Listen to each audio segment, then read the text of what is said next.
Tonight we venture into the shadowed corridors of humanity's oldest written memories, where gods walked among mortals and shaped the very clay from which we emerged.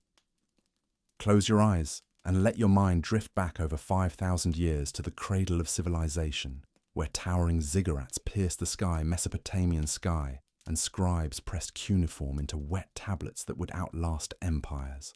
In the fertile valleys between the Tigris and Euphrates, the Sumerians whispered names that would echo through millennia. Anu, the distant sky-father whose authority stretched across the heavens. Enlil, the tempestuous lord of wind and storm who could breathe life or bring destruction with equal ease. And Enki, the wise craftsman who dwelt in the sweet waters beneath the earth, weaving knowledge and creation with patient hands. But these were not mere mythological figures conjured from primitive imagination. They were the architects of humanity itself, according to texts older than the Bible, older than the pyramids, older than nearly every story we think we know about our own beginnings. Tonight, as your consciousness settles into the rhythm of ancient storytelling, we will decode may what be the most profound origin narrative ever committed to clay and stone. The questions that draw us here are as old as human curiosity itself. Who made us? Why are we here? What forces shape not just our bodies, but our minds, our souls, our very essence as thinking beings? The Sumerian answer is both more complex and more compelling than any simple creation myth. It speaks of divine councils and cosmic politics, of gods who argued over humanity's fate while we were still clay in their hands. You've likely heard whispers of the Anunnaki, that mysterious pantheon that has captured modern imagination and spawned countless theories about ancient astronauts and genetic manipulation. But tonight, we set aside speculation and sensationalism to explore what the actual texts tell us. What emerges is far more fascinating than any modern interpretation.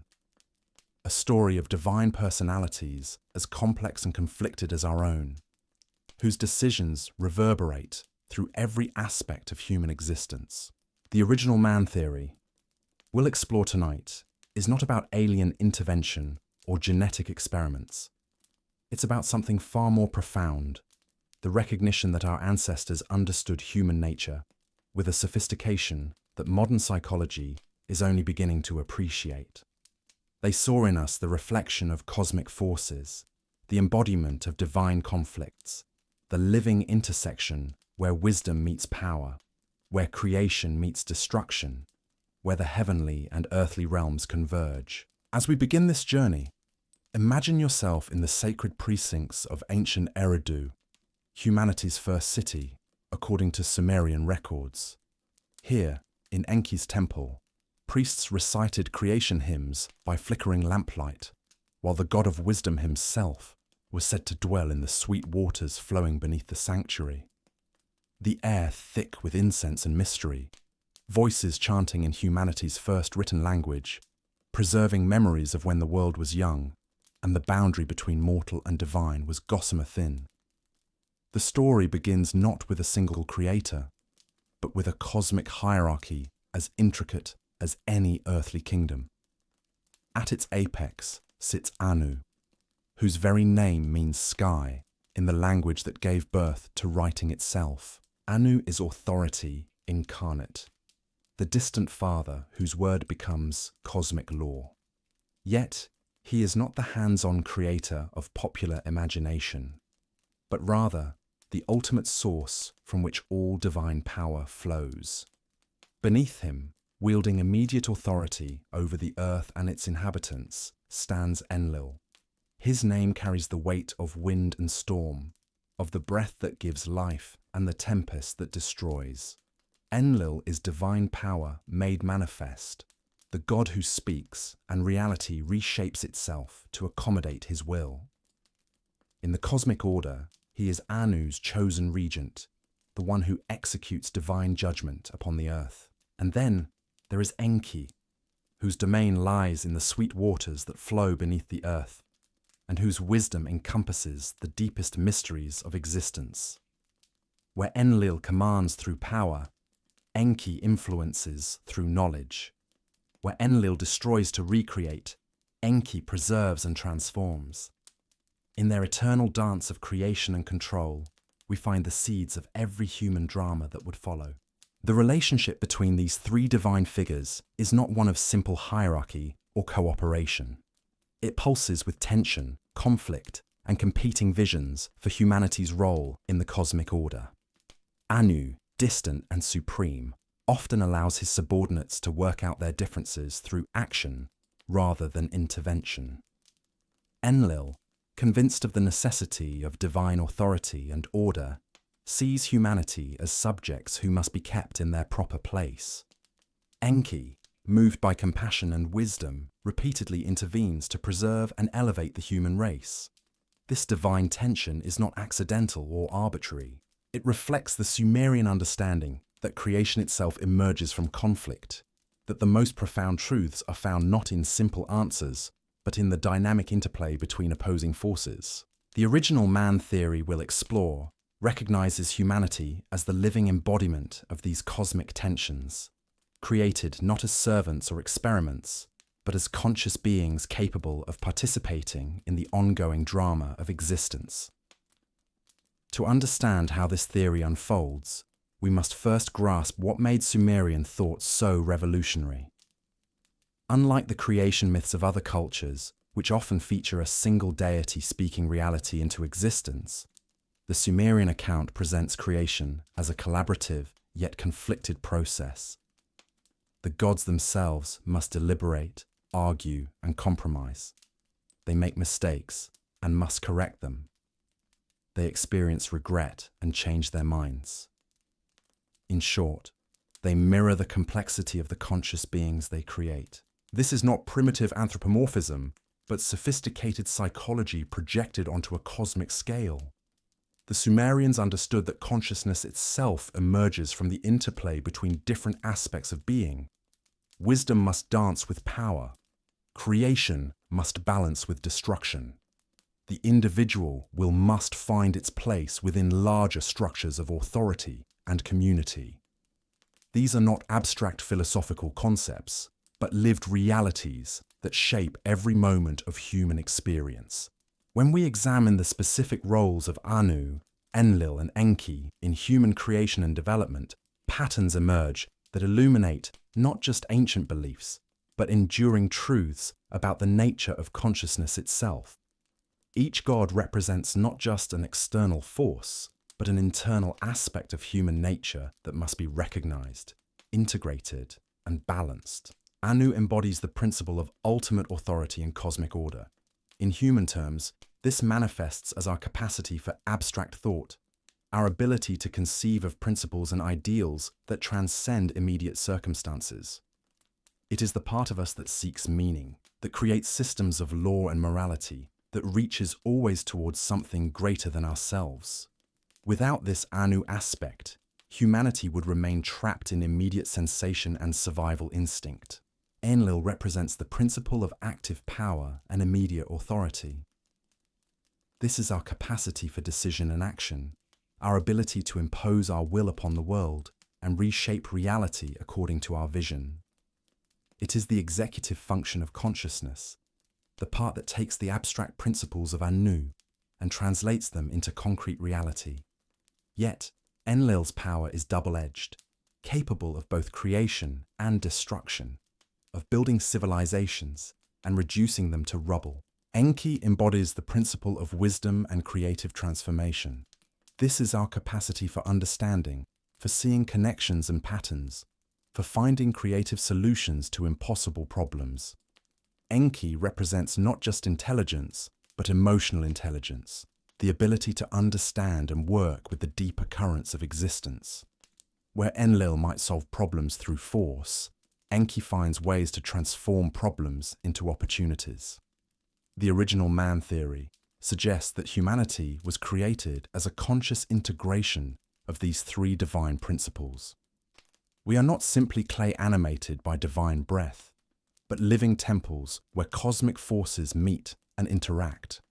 Our thoughts reflect Anu's abstract authority. Our actions channel Enlil's immediate power. Our wisdom draws from Enki's creative depths. The quality of our lives depends not on denying any of these aspects, but on learning to balance and integrate them. This understanding transforms how we read the ancient texts. When we encounter stories of divine conflict over humanity's fate, we are not reading primitive mythology, but sophisticated psychology. The gods' debates about human destiny mirror our own internal struggles between competing aspects of our nature. The tensions between Enki and Enlil reflect the eternal human challenge of balancing wisdom with power, compassion with justice, preservation with necessary change. As we prepare to dive deeper into the specific roles each deity played in shaping human consciousness and destiny, remember that we are not exploring ancient superstition, but timeless wisdom encoded in humanity's earliest written records. The Sumerians who pressed these stories into clay understood something profound about the nature of consciousness that we are only beginning to rediscover. Their insights offer us more than historical curiosity. They provide a framework for understanding our own inner lives, our relationships with authority and power, our capacity for wisdom and creative transformation. In the cosmic drama of Anu, Enlil, and Enki, we find not just the story of humanity's creation, but the ongoing story of human becoming. Tonight, let these ancient voices speak across the millennia, carrying you into dreams where gods and mortals dance together in the eternal choreography of existence. For in understanding their story, we begin to understand our own. Now let us descend deeper into the sacred chambers where Enki dwells, into the realm of sweet waters and hidden wisdom where humanity's true genesis unfolds. For it is here, in the depths of Sumerian consciousness, that we encounter one of history's most sophisticated creation narratives, one that reveals the divine craftsman whose fingerprints mark every aspect of human existence. Enki emerges from the earliest texts not as a distant creator, but as an intimate architect of human experience. His domain encompasses the Abzu, those sweet waters that flow beneath the earth, source of all fertility and life. But more than this, Enki governs the realm of Mi, those fundamental powers and attributes that make civilization possible.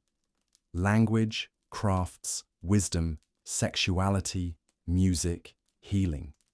The very capacity for conscious thought, all flow from Enki's creative depths like springs from hidden aquifers. In the poem known as Enki and Ninmah, we witness humanity's creation unfolding not as a single act of divine will, but as an extended dialogue between wisdom and necessity. The gods, weary from their labors, cry out for relief. It is Enki who proposes a solution that will echo through every subsequent creation myth, not merely to create servants, but to fashion beings capable of carrying divine essence within mortal frames. The process Enki describes is both mythological and startlingly modern in its implications. He speaks of taking clay from the Abzu, that primordial realm of pure potential, and mixing it with the blood of a slain god. This is not primitive materialism, but sophisticated symbolism. The clay represents the malleable substance of existence itself, while the divine blood carries the spark of consciousness. Humanity emerges not as mere matter animated by spirit, but as a unique fusion where material and consciousness interpenetrate completely. What makes this account revolutionary is its recognition that creation involves sacrifice and loss. The god whose blood mingles with clay must die for humanity to live. This is not punishment or tragedy, but transformation. The divine essence does not remain separate and pure, but enters so completely into human nature that the boundary between mortal and immortal becomes permeable. We are not created as servants of the gods, but as their heirs and continuations. Enki's role extends far beyond the initial moment of creation. In text after text, we find him intervening on humanity's behalf, teaching us the arts that elevate existence beyond mere survival. He gives us the gift of language, that miraculous capacity to encode meaning in sound and symbol. He reveals the secrets of agriculture, metallurgy, brewing, all the crafts that transform raw materials into expressions of human creativity and purpose. But perhaps most significantly, Enki grants humanity the gift of wisdom itself. Not mere intelligence or cunning, but the deeper capacity to see connections, to understand patterns, to discern the hidden currents that move beneath surface appearances. This is wisdom in its most profound sense, the ability to perceive the sacred within the mundane, the eternal within the temporal. The famous flood narrative reveals another crucial dimension of Enki's relationship with humanity. When Enlil, frustrated with human noise and disorder, determines to destroy the race through deluge, it is Enki who secretly warns the faithful Utnapishtim. But notice the subtlety of this intervention. Enki does not openly defy his brother's authority. Instead, he speaks to a reed wall, allowing the warning to reach human ears without technically violating divine protocol. This is Enki's way throughout the texts, working through indirection and inspiration rather than force. Where Enlil commands through power, Enki influences through wisdom. Where Enlil seeks to control outcomes directly, Enki plants seeds of understanding that allow humans to find their own solutions. This difference in approach reflects a fundamental insight about the nature of consciousness itself. True wisdom cannot be imposed from without, only awakened from within. Enki understands this principle in ways that Enlil does not. The god of wisdom knows that conscious beings must be allowed to develop their own understanding, to make their own choices, even their own mistakes. Only through this process of independent growth can consciousness truly mature. The texts reveal Enki as a master of what we might call developmental psychology. He provides humans with challenges that stimulate growth, gifts that expand capacity, and interventions that prevent total destruction while allowing for necessary learning. His approach reflects an understanding that consciousness evolves through engagement with increasing complexity, not through protection from all difficulty. Consider the myth of Enki and Inanna, where the goddess of love and war tricks the god of wisdom into giving her the me, those fundamental powers of civilization. Enki, in his cups, freely bestows upon Inanna the sacred attributes that will transform human society. When he sobers and realizes what he has done, he attempts to reclaim them, but ultimately allows Inanna to carry them to her city of Uruk. This story operates on multiple levels simultaneously. On the surface, it explains how civilizational arts spread from one city to another. At a deeper level, it reveals the dynamic relationship between wisdom and power, between the masculine principle of contained knowledge and the feminine principle of contained knowledge, feminine principle of active manifestation. Enki's apparent mistake is actually a gift in disguise, ensuring that wisdom does not remain hoarded, but flows out to benefit all humanity. The relationship between Enki and Inanna also illuminates another crucial aspect of the original man theory. Humanity is not created as a single, uniform type, but as a complex spectrum of consciousness capable of expressing different aspects of divine nature. Inanna represents the active, transformative, sometimes destructive principle that complements Enki's more reflective wisdom. Together they embody the full range of human potential.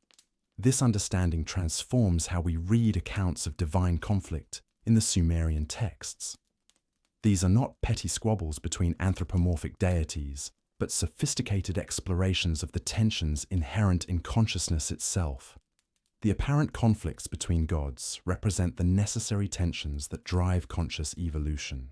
Enki's wisdom includes the recognition that growth requires challenge, that consciousness develops through encountering and integrating opposites. His interventions in human affairs consistently work to preserve not just human existence, but human potential for continued development. He saves humanity from the flood not merely out of compassion, but because he recognizes our capacity for wisdom that has not yet been fully realized. The texts suggest that Enki sees in humanity something that even his divine siblings do not fully appreciate. We are not merely created beings, but creative beings. We carry within us the same fundamental capacity for wisdom and transformation that marks divine consciousness. Our mortality, rather than being a limitation, becomes a gift that intensifies experience and accelerates growth. This insight explains why Enki consistently advocates for human freedom and development, even when it complicates divine plans. He understands that consciousness cannot be controlled without being diminished. The very qualities that make humans valuable, our creativity, our independence, our capacity for wisdom, require freedom to flourish. The god of sweet waters also governs the realm of dreams and inspiration, those subtle influences that shape human consciousness without overwhelming it. Through dreams, visions, and sudden insights, Enki continues to guide human development while respecting our autonomy. This indirect influence allows for the co-creative relationship that the original man theory suggests is humanity's true destiny. In the sacred marriage texts, we see Enki's wisdom expressed through the union of opposites. The god who dwells in the depths must periodically unite with the goddess of the heights. Fertility and growth emerge from this sacred marriage between wisdom and power, between the depths of understanding and the heights of aspiration. Humanity, created in the image of this divine union, is called to embody the same creative synthesis. The medical texts reveal another dimension of Enki's care for humanity. As the god of healing waters and magical incantations, he provides remedies for both physical and spiritual ailments. But his healing approach consistently emphasizes the restoration of balance rather than the mere elimination of symptoms.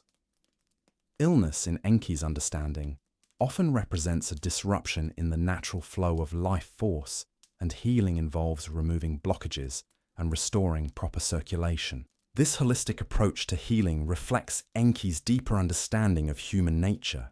We are not merely physical beings with spiritual additions, but integrated wholes where physical, emotional, mental, and spiritual aspects interpenetrate completely.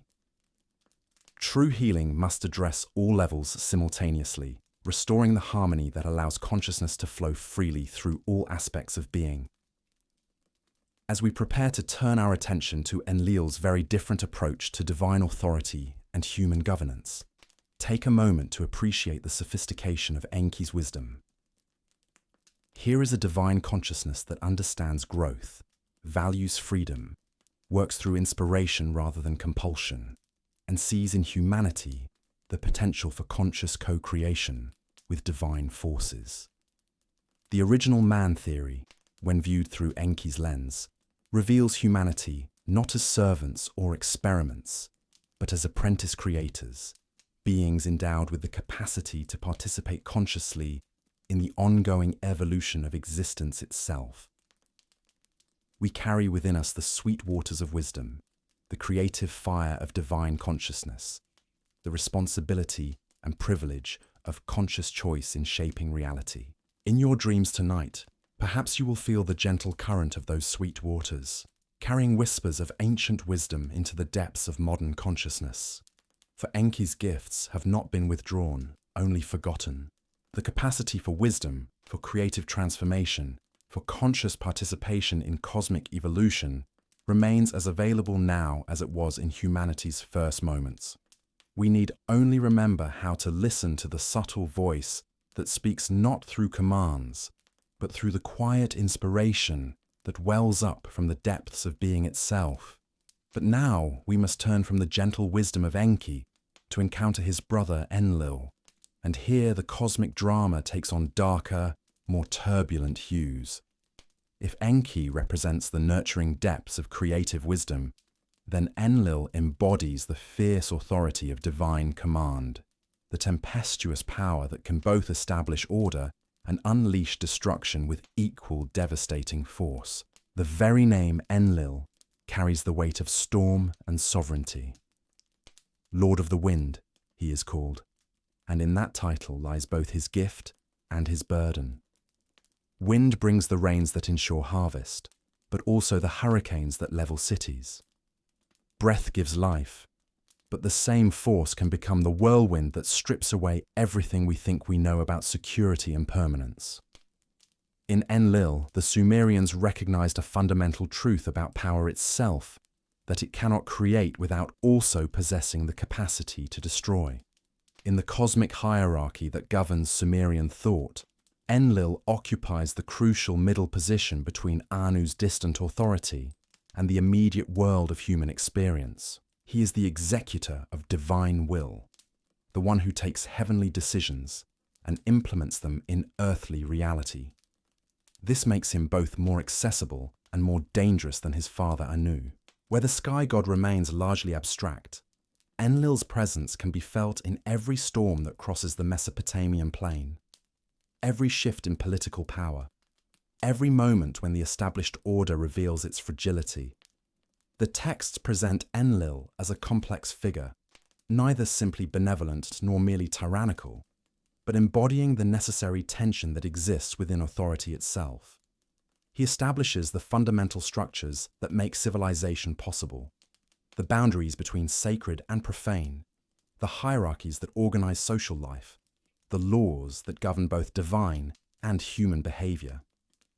Yet these same structures can become prisons when they lose their connection to the deeper wisdom that Enki represents. The relationship between Enlil and humanity reveals itself most clearly in moments, power, and purpose. Rise-flood narrative provides perhaps the most vivid illustration when the normal, down and fundamental of crisis to the surface. The great questions about order breaks of this dynamic. Here we see Enlil, not as arbitrary destroyer, but as divine consciousness grappling with the unintended consequences of creation itself. The problem, as Enlil perceives it, is not that humans are evil, but that they have become too successful, too numerous, too noisy in their cities and markets and temples. The sound of human civilization has begun to disturb the cosmic order, creating a cacophony that drowns out the subtle harmonies by which divine consciousness balance.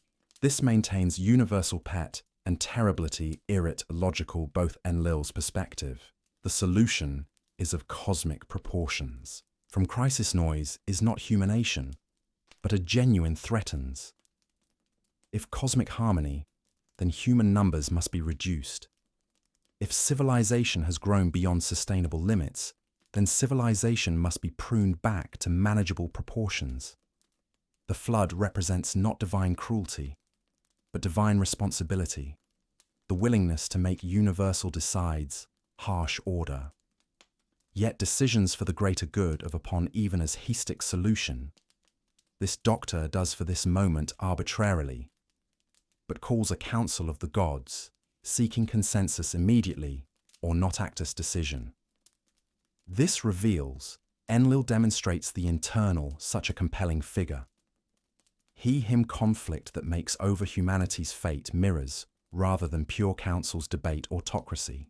The divine that even supreme the recognition an important aspect of some, when it operates through consultation and agreement authority, functions Besterian political theology.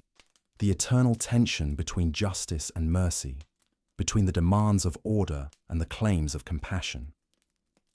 Enlil argues from the perspective of cosmic responsibility, the need to maintain universal balance. This divine might be possible. Extreme measures are truly dent and priest about proportion solutions necessary, or whether alternative, about whether such questions at ease raised a cost.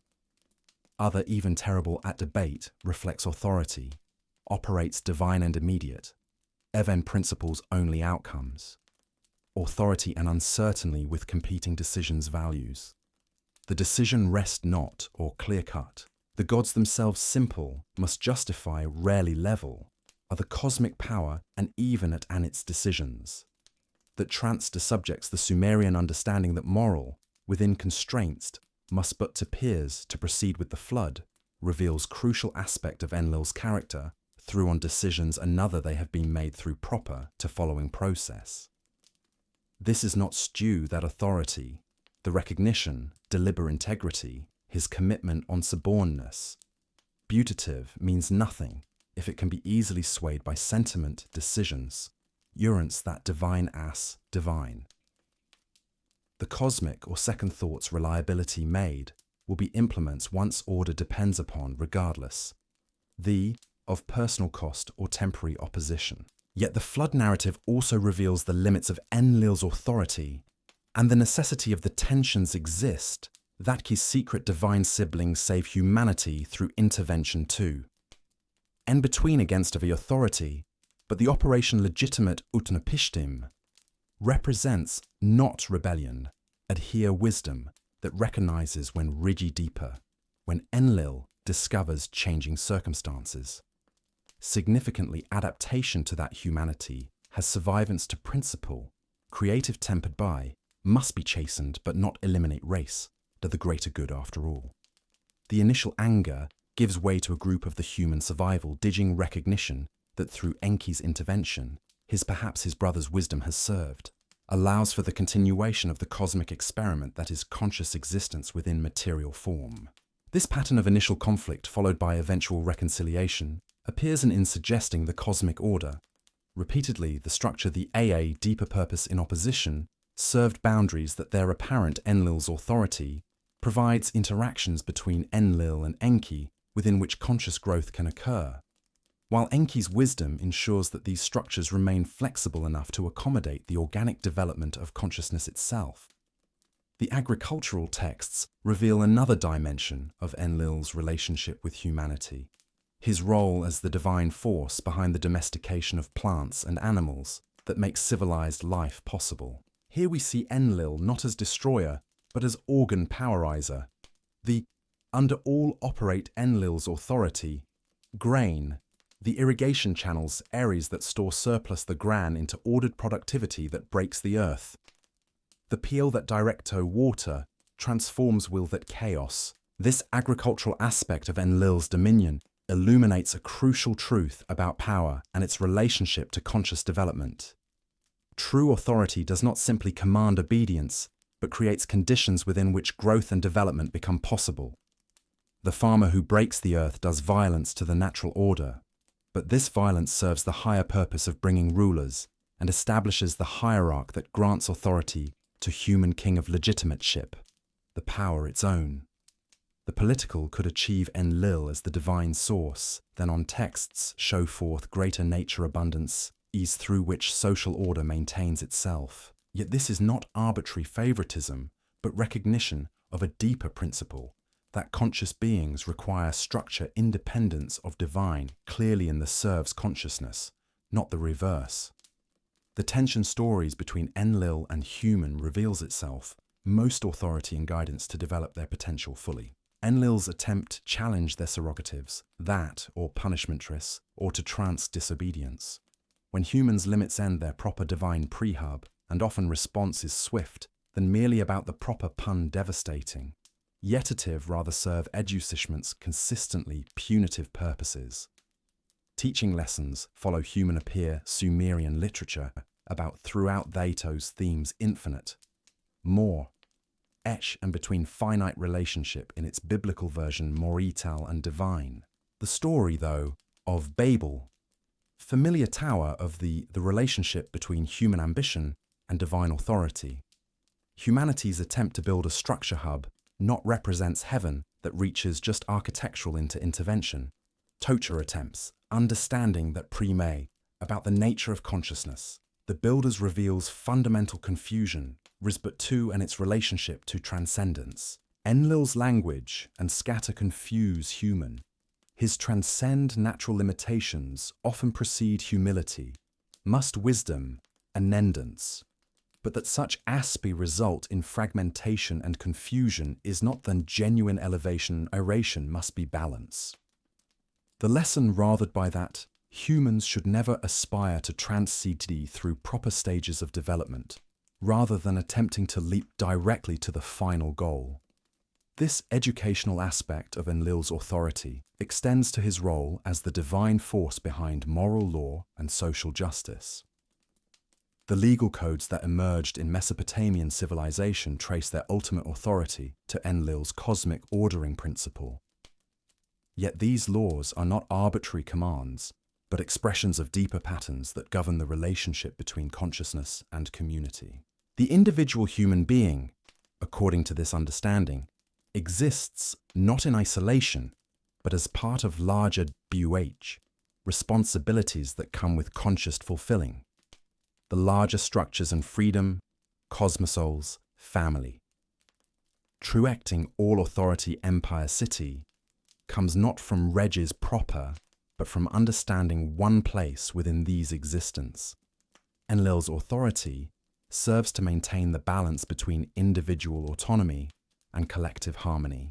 The seasonal cycles that govern agricultural life provide another lens through which to understand Enlil's relationship with human consciousness.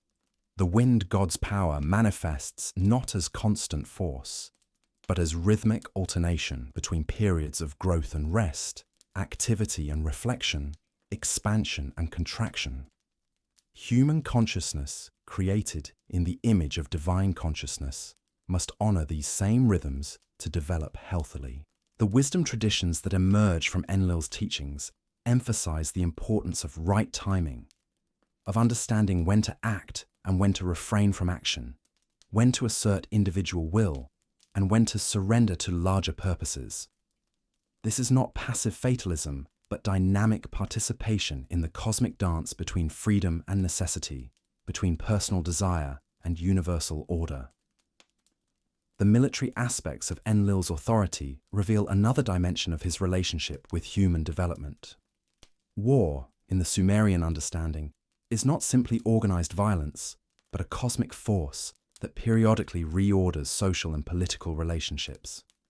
Enlil's role as divine warrior represents the principle sometimes existing to principles of justice and proportion structures that, according better, before ones can emerge, even divine must be broken down and new. Yet operates warfare.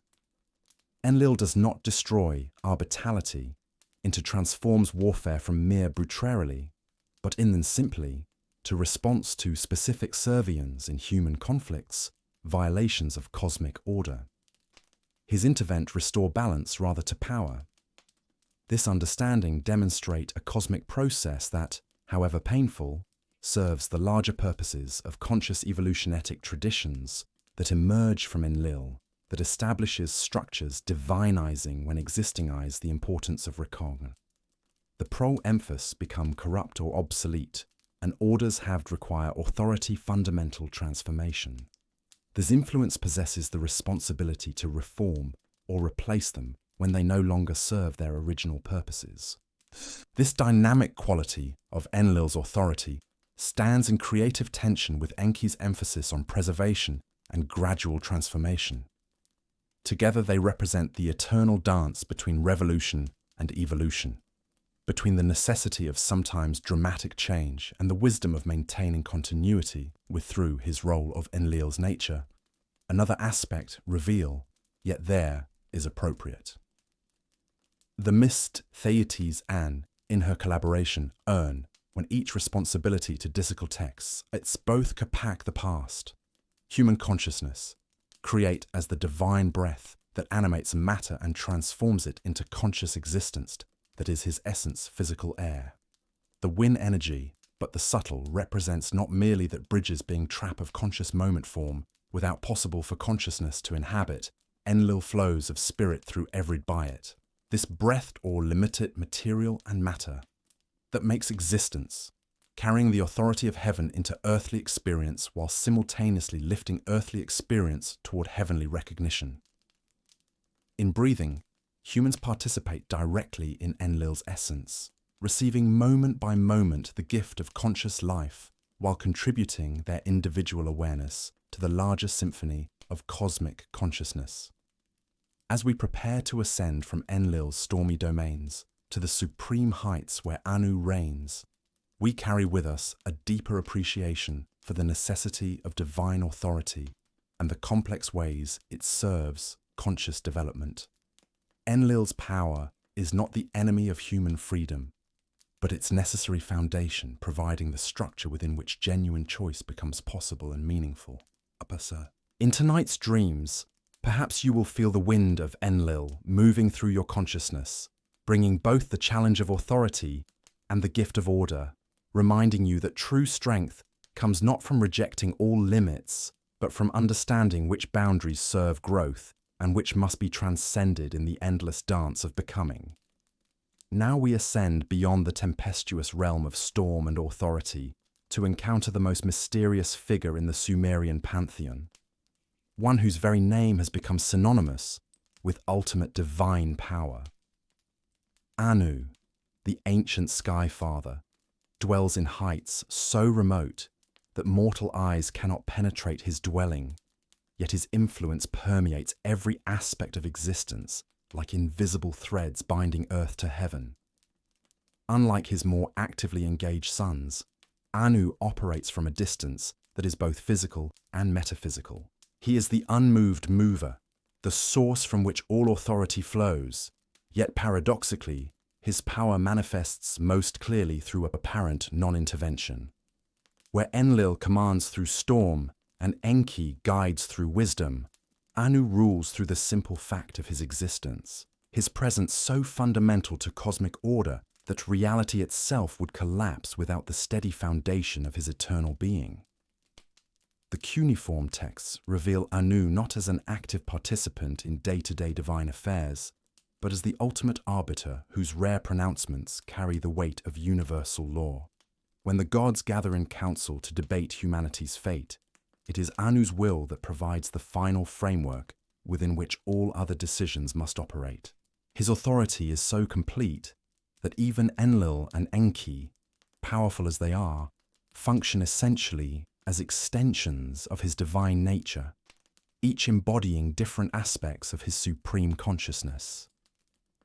This distance that characterizes Anu's relationship with creation is not coldness or indifference, but rather the recognition that ultimate authority must remain somewhat removed from immediate concerns to maintain its objectivity and universal scope. A king who involves himself in every minor dispute soon loses the perspective necessary for wise governance. Similarly, Anu's apparent detachment allows him to maintain the cosmic perspective required for decisions that affect not just individual humans or cities, but the fundamental structures of existence itself. The original man theory finds its deepest expression in this paradox of Anu's distant presence. Humanity, according to Sumerian understanding, carries within its consciousness a spark of Anu's own nature, that capacity for abstract thought and universal principle that distinguishes us from other created beings. Yet this divine spark manifests not through constant miraculous intervention, but through our ability to conceive of ideals and principles that transcend immediate circumstances. Consider how this works in human experience. Our capacity for justice does not depend on divine voices telling us moment by moment what is right or wrong, but rather on our ability to perceive universal principles that apply across different situations. Our appreciation for beauty does not require heavenly instruction, but emerges from our participation in the cosmic harmony that Anu embodies. Our longing for meaning and purpose reflects not divine manipulation, but our deep connection to the ultimate source of significance itself. The astronomical texts reveal another crucial dimension of Anu's relationship with human consciousness. The movements of celestial bodies, governed by Anu's authority, provide the fundamental rhythms that structure earthly existence. Day and night, the phases of the moon, the progression of seasons, all reflect the orderly patterns that emanate from the sky god's nature. Human consciousness, attuned to these cosmic rhythms, participates directly in divine time and sacred order. Yet Anu's influence extends beyond mere temporal regulation to encompass what the Sumerians understood as the me, those fundamental principles and powers that make civilized existence possible. where Enki distributes specific me to humanity and Enlil maintains their proper order. Anu represents the source from which all me ultimately derive. He is the principle of principle itself, the authority that gives authority its legitimacy, the power that empowers all other powers. This abstract quality of Anu's nature makes him simultaneously the most important and least accessible member of the divine triad. Prayers to Anu rarely request specific interventions, but rather invoke his ultimate authority to validate other divine actions or to provide the cosmic context within which earthly affairs find their proper meaning. He is invoked not as a problem solver, but as the guarantor that problems have solutions, that existence itself possesses ultimate coherence and purpose. The relationship between Anu and his divine sons reveals the sophisticated Sumerian understanding of how universal principles manifest in concrete reality. Anu's abstract authority requires Enlil's executive power to become active in the world, while Enlil's sometimes harsh efficiency needs Enki's wisdom to remain connected to deeper purposes. The three together form a complete system of cosmic governance that mirrors the complexity of consciousness itself. From Anu flows the capacity for universal perspective, the ability to see beyond immediate circumstances to eternal principles. From Enlil comes the power to translate vision into action, to impose order upon chaos, to make difficult decisions when competing goods conflict. From Enki emerges the wisdom to adapt universal principles to specific circumstances, to preserve what is valuable while allowing necessary transformation. Human consciousness, created in the image of this divine triad, possesses all three capacities in integrated form. We can envision ideals that transcend current limitations. We can act decisively to reshape reality according to our vision. We can apply wisdom to navigate the complex challenges that arise when eternal principles encounter temporal conditions. The quality of our lives depends largely on how well we integrate and balance these three divine aspects within our own nature. The temple rituals that honored Anu reveal another dimension of his relationship with human development. Unlike the elaborate ceremonies performed for Enlil or the mystical rites associated with Enki, Anu's worship emphasized simplicity, silence, and contemplation, and worshippers approached him not through emotional fervor or complex petitions, but through quiet recognition of his ultimate authority and patient waiting for his subtle influence to manifest. This contemplative approach to the divine reflects a crucial insight about the nature of ultimate reality and our relationship to it. The deepest truths cannot be grasped through force or manipulation, but only received through patient openness to what already exists. Anu's gifts come not as dramatic interventions, but as gradual recognition of the divine principles that have always been operating within and around us. The legal traditions that emerged in Mesopotamian civilization trace their ultimate authority to Anu's cosmic law. Yet this law operates quite differently from the specific commands associated with Enlil or the practical wisdom connected to Enki.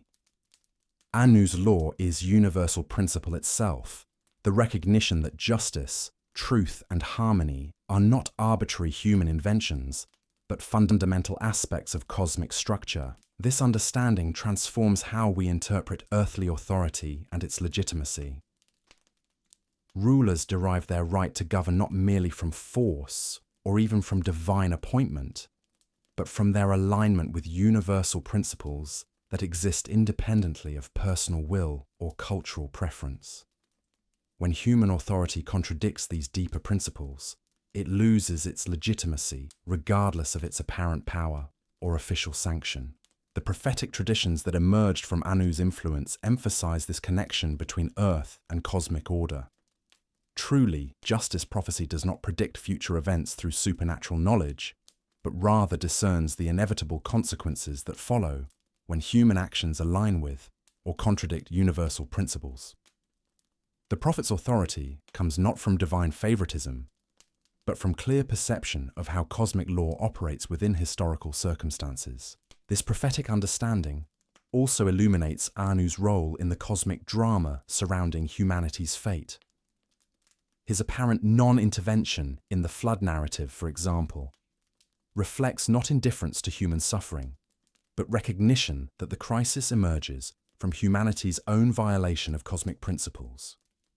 The solution must therefore come not through divine rescue, but through human realignment with universal law, facilitated by Enki's wisdom and guided by Enlil's authority. The astronomical knowledge that flourished in Mesopotamian civilization reveals another aspect of Anu's influence on human consciousness. The careful observation of celestial movements that enabled accurate calendars and sophisticated mathematics emerged from recognition that heavenly patterns reflect universal principles accessible to human understanding. The sky becomes a vast text written in divine language, readable by minds attuned to cosmic harmony. Yet this astronomical wisdom never reduced to mere mechanical prediction, but always retained its connection to the sacred dimension of existence. The movements of stars and planets were understood not as blind forces operating according to impersonal laws, but as expressions of divine consciousness, manifesting through orderly pattern and mathematical precision. Human participation in this cosmic order, through accurate observation and calculation, became a form of worship, a recognition of our place within larger harmonies. The creation myths that feature Anu's authority reveal his role not as active creator, but as the principle that makes creation possible and meaningful. He provides the eternal context within which temporal events unfold, the unchanging foundation that allows for meaningful change, the absolute reference point that makes relative positions comprehensible. Without Anu's eternal presence, existence would collapse into pure chaos or meaningless repetition. This understanding of Anu's creative role helps explain why the original man theory places such emphasis on humanity's unique position in cosmic order. We are created not merely as another species of animal, but as conscious beings capable of participating directly in the divine nature that Anu represents. Our capacity for abstract thought, moral reasoning, and aesthetic appreciation connects us immediately to the ultimate source of meaning and value. The meditation practices associated with Anu's worship reveal practical methods for developing this connection to ultimate divine principle. Unlike the active ceremonies honoring other gods, Anu's devotees practiced forms of contemplative attention that allowed deeper recognition of already present divine nature. These practices did not seek to acquire something absent, but rather to remove obstacles that prevented clear perception of what had always been available. Such contemplative disciplines produced individuals whose consciousness operated from the perspective of universal principle rather than merely personal preference or cultural conditioning. These realized beings could perceive the cosmic context within which earthly affairs unfold, enabling them to serve as bridges between divine and human consciousness, translating eternal principles into temporal guidance. The governmental structures that emerged under Anu's influence reflect this integration of universal principle with practical administration. The most effective rulers were those who combined Anu's cosmic perspective with Enlil's executive authority and Enki's practical wisdom. They governed not through arbitrary will or mere tradition, but through alignment with principles that served the genuine good of all conscious beings within their domain. As we prepare to weave together these three divine perspectives into a coherent understanding of the original man theory, we carry with us appreciation for Anu's crucial role as the source and guarantor of meaning itself. His distant presence provides the eternal context within which the more active interventions of Enlil and Enki find their ultimate significance and purpose. In tonight's dreams, perhaps you will touch the vast stillness from which all activity emerges, the silent source from which all words derive their meaning, the eternal presence that makes all temporal experience possible and worthwhile. For Anu's gift to humanity is not dramatic intervention, but the quiet assurance that existence itself possesses ultimate coherence, that consciousness participates directly in divine nature, and that the search for meaning and purpose is not futile longing, but recognition of our deepest identity. The cosmic hierarchy we have explored through these three divine figures reveals itself not as arbitrary divine politics, but as sophisticated psychology projected onto universal scale. Anu, Enlil, and Enki represent not external deities demanding worship, but aspects of consciousness itself, dimensions of human nature that must be recognized, integrated, and balanced for complete development to occur. Now we turn to decode how these ancient insights into the nature of divine consciousness illuminate the mystery of human origins and destiny, revealing the original man theory in its full depth and transformative power. For in understanding the cosmic drama of the gods, we begin to understand the sacred drama unfolding within our own hearts and minds, the eternal dance between finite and infinite, temporal and eternal, human and divine that defines conscious existence itself. The moment has arrived to synthesize these divine portraits into a unified understanding of what the Sumerians meant when they spoke of humanity's unique origin and destiny. For the original man theory is not simply about how humans were created, but about what we were created to become. Not merely about our biological emergence, but about our cosmic purpose and potential for continued evolution toward divine consciousness itself. The original man theory, when viewed through the complete lens of Sumerian consciousness, reveals humanity not as a single creation event, but as an ongoing cosmic experiment in conscious evolution. The three divine principles we have explored, Anu's eternal authority, Enlil's immediate power, and Enki's transformative wisdom, do not operate in isolation but form an integrated system of cosmic governance whose ultimate purpose is the development of conscious beings capable of participating directly in divine nature itself. To understand this theory fully, we must first grasp what made the Sumerian vision of human origins so revolutionary. Unlike creation myths that present humanity as either divine favorites or cosmic accidents, the Sumerian account reveals us as deliberate participants in a cosmic drama whose outcome remains genuinely uncertain. We are neither gods nor animals, but something entirely unique. Conscious beings who carry divine potential within mortal frames, capable of either fulfilling our cosmic purpose or failing catastrophically in the attempt. The texts speak of humanity's creation in terms that modern psychology would recognize as describing the emergence of self-aware consciousness. The mixing of divine blood with clay represents not primitive materialism, but sophisticated understanding of how consciousness emerges from the intersection of spiritual principle and material substrate. We are not souls trapped in bodies or bodies animated by external spirits, but integrated beings where matter and consciousness interpenetrate so completely that neither can be understood without the other. This integration creates both our unique potential and our distinctive challenges. Unlike the gods, who embody single principles in their pure form, humans must learn to balance and integrate multiple divine aspects within individual consciousness. We must develop Anu's capacity for universal perspective, while maintaining Enlil's power for decisive action, while cultivating Enki's wisdom for creative transformation. This integration cannot be achieved automatically, but requires conscious effort, deliberate practice, and often painful growth through experience. The agricultural metaphors that permeate Sumerian religious texts illuminate this process of human development. Like crops that must be planted, tended, and harvested at appropriate times, human consciousness requires careful cultivation to reach its full potential. The divine gardeners, Anu, Enlil, and Enki, provide the cosmic conditions necessary for growth, but the actual growing must be accomplished by conscious beings themselves through their choices, actions, and responses to the challenges they encounter. This understanding transforms how we interpret the conflicts and tensions that characterize divine interactions in Sumerian mythology. The disagreements between Enlil and Enki over humanity's fate are not petty squabbles between anthropomorphic deities, but sophisticated explorations of the tensions inherent in consciousness development itself.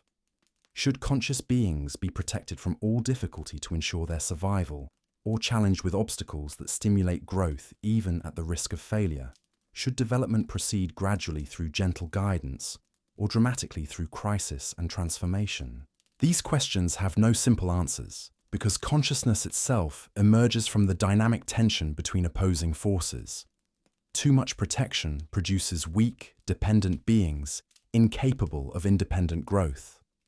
Too much challenge overwhelms developing consciousness and prevents healthy maturation. The optimal conditions for conscious evolution require a delicate balance between security and challenge, guidance and independence, preservation and transformation. The original man theory suggests that this balance is maintained through the ongoing interaction between the three divine principles operating both in cosmic affairs and within individual human consciousness. Anu provides the stable foundation of eternal principles that give meaning and direction to development. Enlil supplies the energy and structure necessary for active engagement with challenges.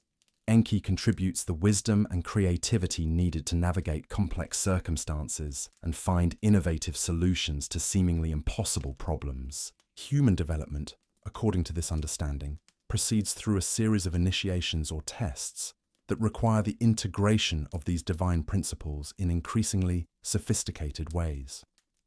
Early challenges may require only simple obedience to established authority or basic application of practical wisdom. But as consciousness matures, the tests become more complex, demanding creative synthesis of multiple principles and independent judgment about how universal values apply to specific circumstances. The flood narrative provides the archetypal example of such a test. Humanity's increasing noise and disorder represents not mere population growth, but the emergence of complex consciousness that begins to challenge established cosmic order. Enlil's response through flood represents the principle that consciousness development sometimes requires dramatic reset when existing patterns become unsustainable. Enki's intervention to preserve select humans represents the wisdom that recognizes developmental potential even within apparent failure. The resolution of this crisis through divine compromise reveals a crucial truth about the original man theory. Human development is not predetermined, but emerges through the ongoing negotiation between different aspects of divine nature. Our future is not fixed by divine decree, but remains genuinely open, dependent on how successfully we learn to integrate the cosmic principles that operate both within us and around us. This openness creates both tremendous possibility and serious responsibility. Unlike animals, whose development follows largely predetermined patterns, or gods, whose nature remains essentially static, humans possess the unique capacity for continued evolution toward greater integration and expanded consciousness. Yet this capacity can only be actualized through conscious choice and sustained effort. We can choose to develop our divine potential or remain trapped in limited patterns that prevent full realization. The educational system implicit in the original man theory operates through what we might call graduated revelation. Divine knowledge and power are not dumped upon developing consciousness all at once, which would overwhelm it, but revealed gradually as consciousness demonstrates readiness to handle increasing complexity and responsibility. This explains why direct divine intervention becomes rarer as human consciousness matures, not because the gods have withdrawn, but because growing consciousness must learn to access divine resources through its own expanding awareness. The me that Enki distributes to humanity represents specific capacities and powers that become available as consciousness reaches appropriate developmental stages. Language, crafts, arts, governance, healing, spiritual practice, each represents a domain of divine knowledge that conscious beings can master through dedicated application.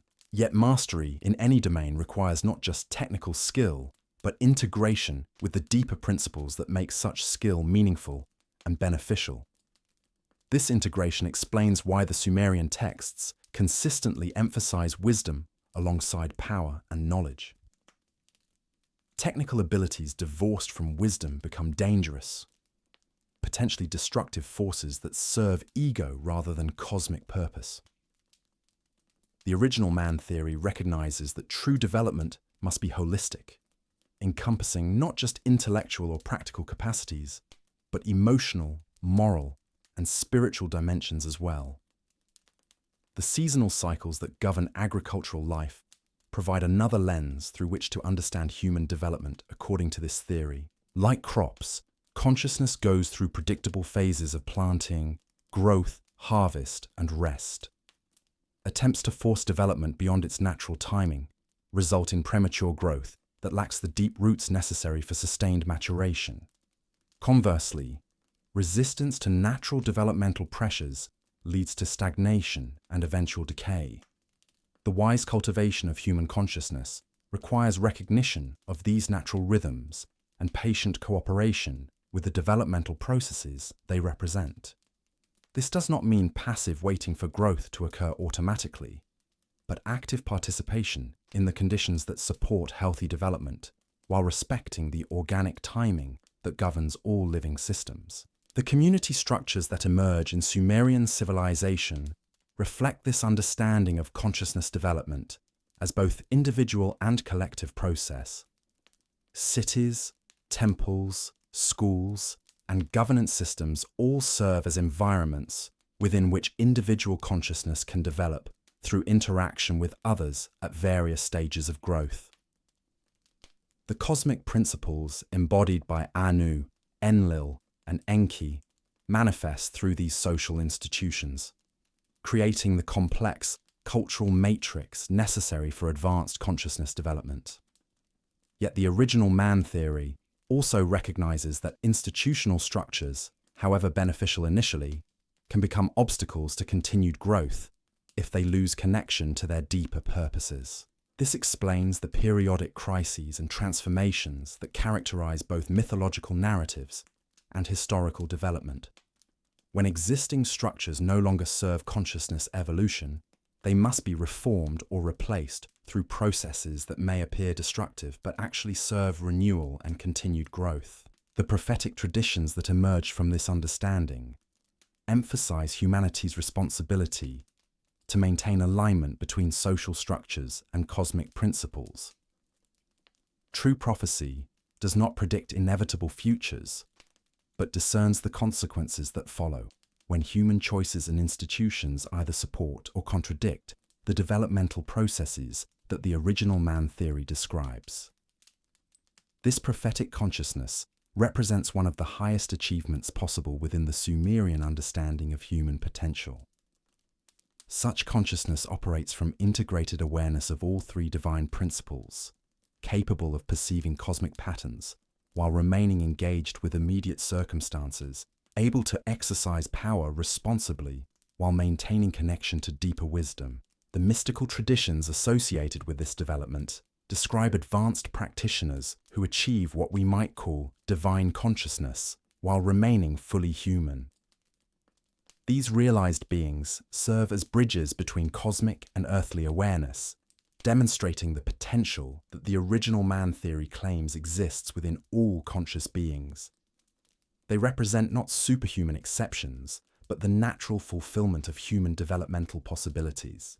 The therapeutic applications of this understanding provide practical methods for supporting individual consciousness development in alignment with cosmic principles. Rather than treating symptoms of psychological distress in isolation, this approach addresses the underlying patterns that prevent healthy integration of divine aspects within individual awareness.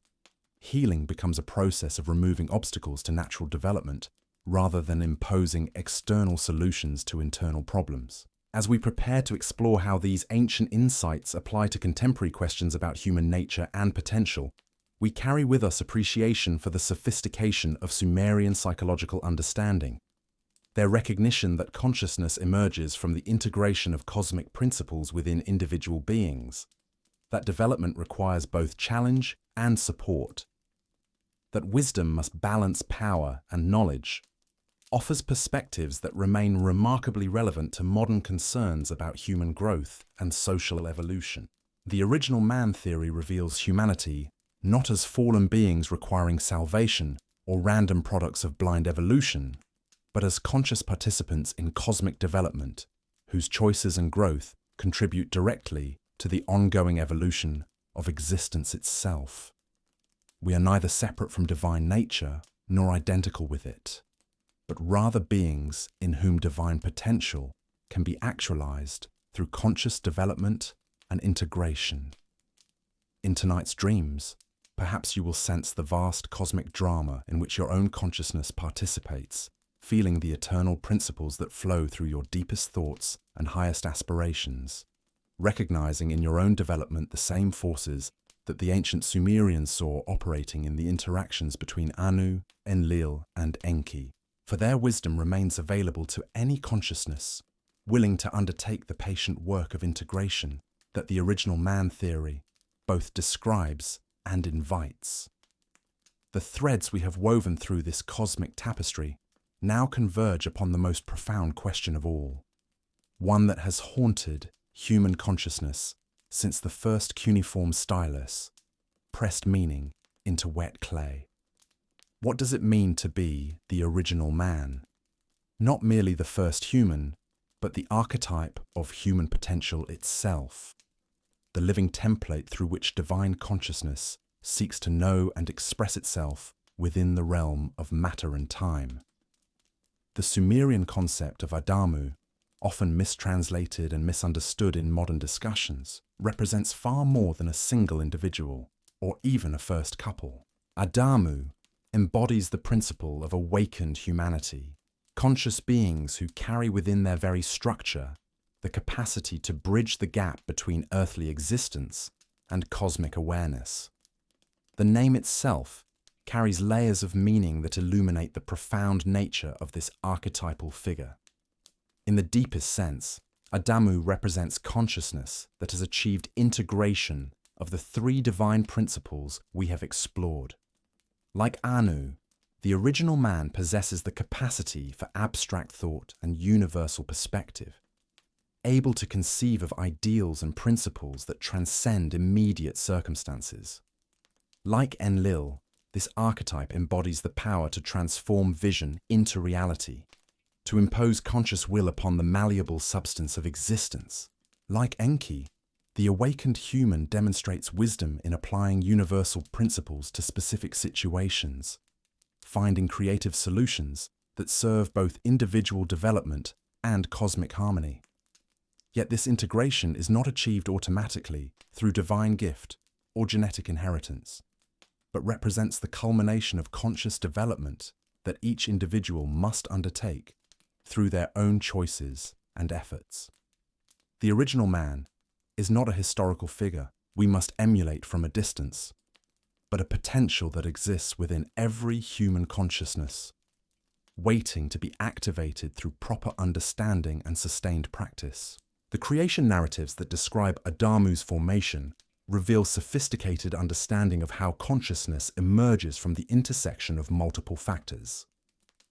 The divine breath that animates clay represents not magical transformation, but the subtle process through which matter becomes capable of self-awareness and conscious choice. This transformation requires not just divine intervention, but receptive material prepared through cosmic processes to receive and integrate spiritual principle. The text suggests that this preparation involves multiple stages of development, each requiring specific conditions and careful timing. Like a master potter who must understand the properties of clay before shaping it into a vessel capable of holding water, the divine craftsman must work with material that has achieved appropriate consistency and readiness for the consciousness-infusing process. This understanding transforms how we interpret the apparent conflicts in creation, narratives from different cultures. Rather than representing competing claims about historical events, these stories encode different aspects of the consciousness development process that creates truly awakened human beings. Some emphasize the material preparation required. Others focus on the spiritual infusion process. Still others highlight the integration challenges that follow initial awakening. The Garden of Eden narratives, when viewed through this lens, reveal themselves as sophisticated descriptions of the conditions necessary for consciousness development, rather than historical accounts of specific locations or events. The garden represents not a physical place, but a state of integrated awareness, where divine and human consciousness interact harmoniously, where wisdom guides power and authority serves development rather than domination. The forbidden fruit becomes not arbitrary divine prohibition, but recognition that certain capacities can only be safely accessed after consciousness has achieved sufficient integration and maturity. Premature access to knowledge or power beyond one's developmental stage results not in punishment from external authority, but in natural consequences that emerge from the misuse of capacities one is not yet prepared to handle responsibly. The expulsion from paradise represents not divine anger, but the natural progression of consciousness development that requires engagement with increasingly complex challenges. The garden phase of development provides the foundation of integrated awareness. But this foundation must be tested and strengthened through encounter with the full spectrum of existence, including suffering, conflict, and apparent separation from divine source.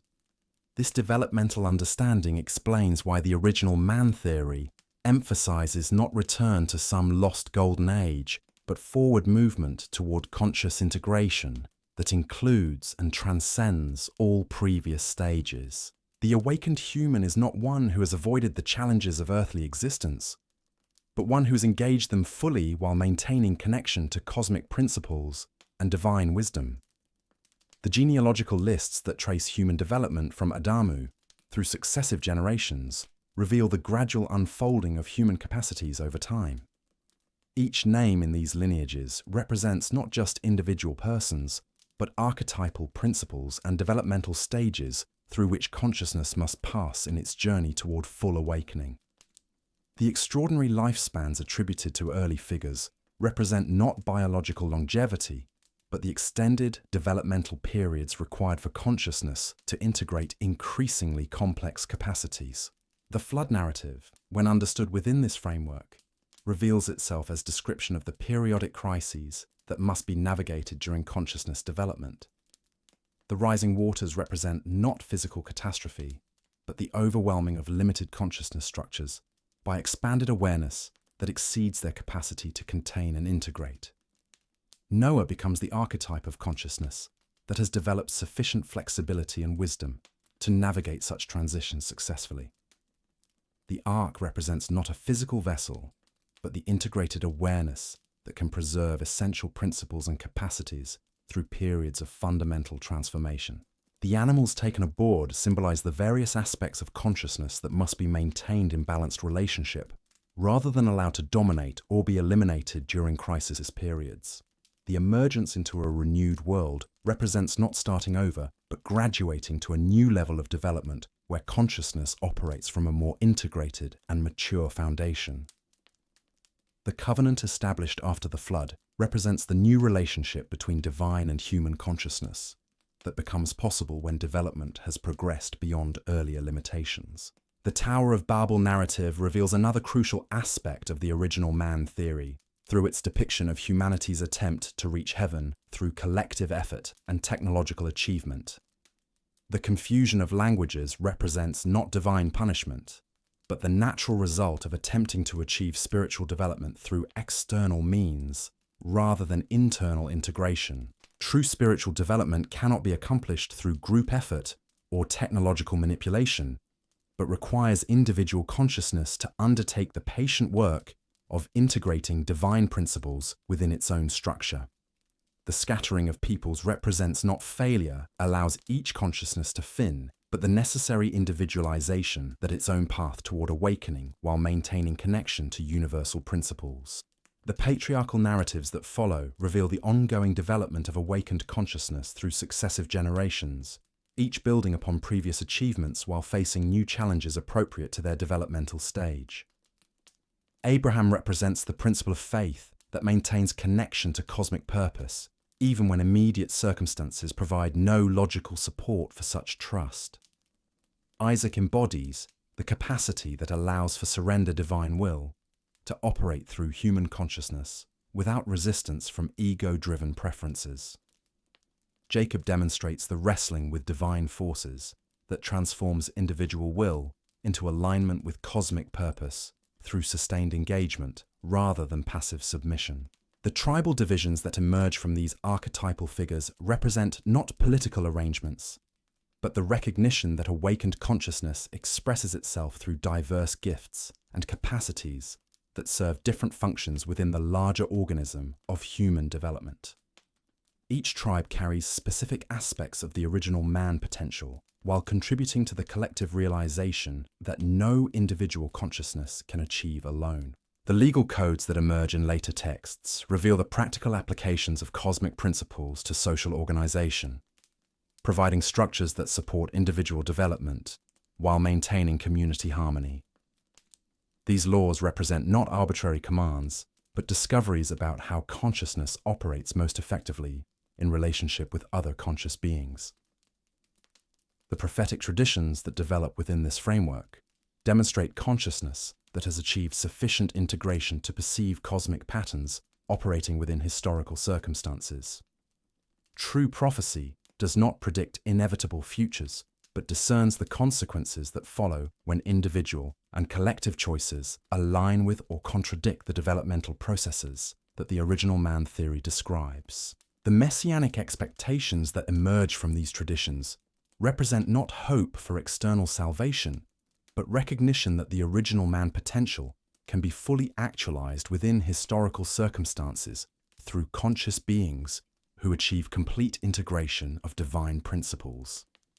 Such realized beings serve not as objects of worship, but as demonstrations of what remains possible for all human consciousness. The mystical traditions that develop around these concepts provide practical methods for accelerating the developmental process through which ordinary consciousness can access its original man potential. These practices do not create new capacities, but remove obstacles that prevent recognition and utilization of capacities that already exist within the structure of consciousness itself. The therapeutic applications of this understanding offer healing approaches that address the root causes of psychological distress by supporting the natural integration process through which consciousness develops toward its full potential. Rather than managing symptoms, this approach facilitates the conscious development that resolves underlying conflicts between different aspects of individual awareness. The educational implications suggest learning systems that support consciousness development through engagement with increasingly complex challenges while maintaining connection to cosmic principles that give meaning and direction to the educational process. Such education serves not just intellectual development, but the complete integration that the original man theory recognizes as true human fulfillment. The social applications reveal organizational structures that serve consciousness development rather than mere efficiency or control, creating environments within which individuals can access their deepest potential while contributing to collective projects that serve cosmic purposes rather than limited, ego-driven goals.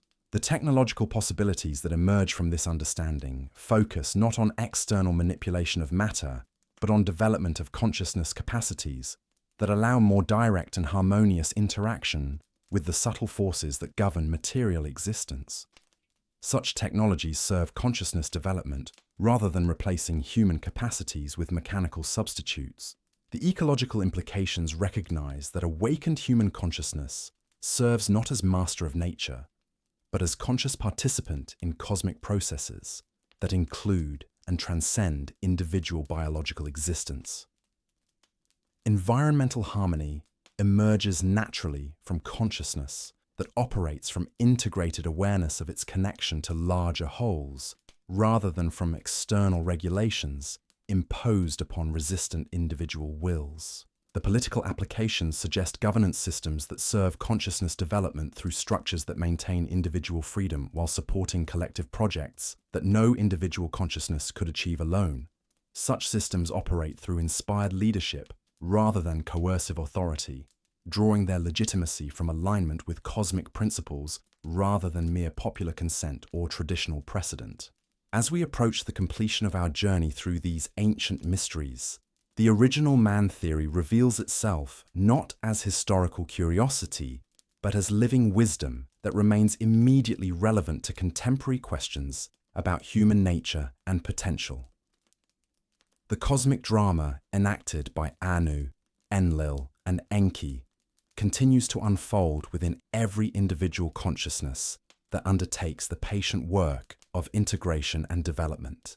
The awakened human consciousness that represents the fulfillment of original man potential operates not in isolation, but as part of the larger organism of human development that includes all conscious beings at various stages of growth. Such consciousness serves simultaneously individual fulfillment and cosmic purpose, demonstrating that these are not competing goals, but complementary aspects of the same developmental process. In tonight's dreams, perhaps you will touch the vast potential that sleeps within human consciousness, feeling the cosmic principles that await integration within your own awareness, sensing the eternal dance between finite and infinite that defines the ongoing drama of conscious existence. For the original man is not a figure from the distant past, but the archetype of what every human consciousness can become through conscious participation in the cosmic development that the ancient Sumerians understood as the ultimate purpose and meaning of existence itself. The clay tablets may crumble, and the ziggurats may fall to dust, but the principles they encoded in humanity's first written language remain as available now as they were 5,000 years ago, waiting to be activated by any consciousness willing to undertake the sacred work of becoming fully human, fully divine, fully awake to the magnificent potential that defines the original man in each of us. Tonight, as consciousness settles into the deeper rhythms of ancient wisdom, we arrive at the most enigmatic question that has haunted human imagination since cuneiform first captured divine whispers in clay. The Anunnaki, those mysterious figures whose very name has become synonymous with cosmic secrets and hidden truths about humanity's deepest origins. But step away from the sensational theories that populate modern discourse, the speculation about visitors from distant stars and genetic laboratories hidden in temple complexes. Set aside the elaborate reconstructions that transform ancient gods into technological beings from other worlds. What emerges when we strip away contemporary projections and listen directly to the voices that spoke from Mesopotamian temples 5 millennia ago is far more profound than any science fiction narrative could imagine. The Anunnaki were never a single, unified force operating with shared agenda and common purpose. They were a complex pantheon of divine personalities, each embodying different aspects of cosmic consciousness, each contributing unique perspectives to the ongoing drama of existence itself. Among them, 3 figures tower above the rest, their interactions weaving the fundamental patterns that would shape not just Sumerian civilization, but human understanding of the relationship between divine and mortal, infinite and finite, eternal and temporal. These 3 divine personalities emerge from the texts not as distant abstractions or technological entities, but as archetypal forces whose conflicts and collaborations mirror the deepest tensions within consciousness itself. They are Anu, whose authority encompasses the vast dome of heaven and the abstract principles that govern cosmic order. Enlil, whose dominion extends over the immediate world of action and consequence, wind and storm, power and judgment. And Enki, whose wisdom flows through the sweet waters beneath the earth, through the subtle currents of knowledge and creative transformation that make conscious evolution possible. The popular imagination has seized upon these figures as evidence for ancient astronaut theories, interpreting their advanced knowledge and powerful technologies as proof of extraterrestrial intervention in human development. Such interpretations, while capturing something of the awe that these beings inspire, miss the deeper psychological and spiritual truths that the Sumerian scribes were encoding in their creation narratives. The question we must ask is not whether these beings came from other planets or possessed advanced technology, but rather what they represent about the nature of consciousness itself and the cosmic forces that participate in the ongoing creation of aware beings capable of participating consciously in divine nature. The ancient astronaut interpretation, for all its dramatic appeal, reduces profound spiritual psychology to mere technological speculation. What makes the Anunnaki central to any serious exploration of the original man theory is not their supposed technological capabilities, but their embodiment of the cosmic principles through which consciousness develops and evolves. Each member of this divine triad represents not an external entity to be worshipped or feared, but an internal aspect of awareness that must be recognized, integrated, and balanced for complete human development to occur. The genius of Sumerian thought lies in its recognition that creation is not a single event accomplished by divine fiat, but an ongoing process that requires the dynamic interaction between different cosmic principles. The tensions and conflicts between Anu, Enlil, and Enki are not personality clashes between anthropomorphic deities, but sophisticated explorations of the fundamental challenges that any conscious being must navigate in the journey toward full awakening. Consider how this dynamic plays out in the creation narratives themselves. Unlike the simple command and response pattern found in many creation myths, the Sumerian accounts present divine consciousness as deliberative, conflicted, even uncertain about the best approaches to the challenge of creating beings capable of conscious participation in cosmic evolution. The gods debate, argue, compromise, make mistakes, and learn from consequences just as conscious beings must do throughout their development. This complexity reflects the Sumerian understanding that consciousness itself emerges from the interplay between opposing forces rather than from the dominance of any single principle. Wisdom must balance power. Authority must incorporate compassion. Order must allow for creative transformation. Individual development must serve collective harmony. These are not abstract philosophical concepts, but lived realities that shape every moment of conscious existence. The original man theory finds its deepest expression in this recognition that human consciousness represents a unique experiment in cosmic development. Unlike the gods, who embody single principles in their pure form, humans must learn to integrate multiple divine aspects within individual awareness. Unlike animals, whose development follows largely predetermined patterns, humans possess the capacity for continued evolution toward greater complexity and expanded consciousness. Yet this capacity can only be actualized through conscious choice and sustained effort over extended periods of development. The divine principles represented by the Anunnaki provide the cosmic context within which such development occurs. But the actual growth must be accomplished by conscious beings themselves through their responses to the challenges and opportunities they encounter. This understanding transforms how we interpret the apparent conflicts between different members of the divine pantheon. When Enlil seeks to limit human development to prevent chaos and disorder, he represents the necessary principle of structure and boundary that makes growth possible while preventing it from becoming destructive. When Enki intervenes to preserve and advance human capabilities, he embodies the wisdom that recognizes developmental potential even within apparent failure or limitation. The tension between these perspectives is not resolved through the victory of one over the other, but through their ongoing dialogue and mutual influence. Healthy consciousness development requires both the structure that Enlil provides and the creative flexibility that Enki represents, both held within the larger context of Anu's cosmic authority and universal perspective. The modern fascination with ancient astronaut interpretations of these figures reflects a genuine intuition that human origins involve forces and influences that transcend ordinary biological evolution. Yet the external projection of these forces onto hypothetical visitors from other worlds misses the more profound truth that the cosmic influences shaping human development operate primarily through consciousness itself, rather than through technological manipulation of genetic material.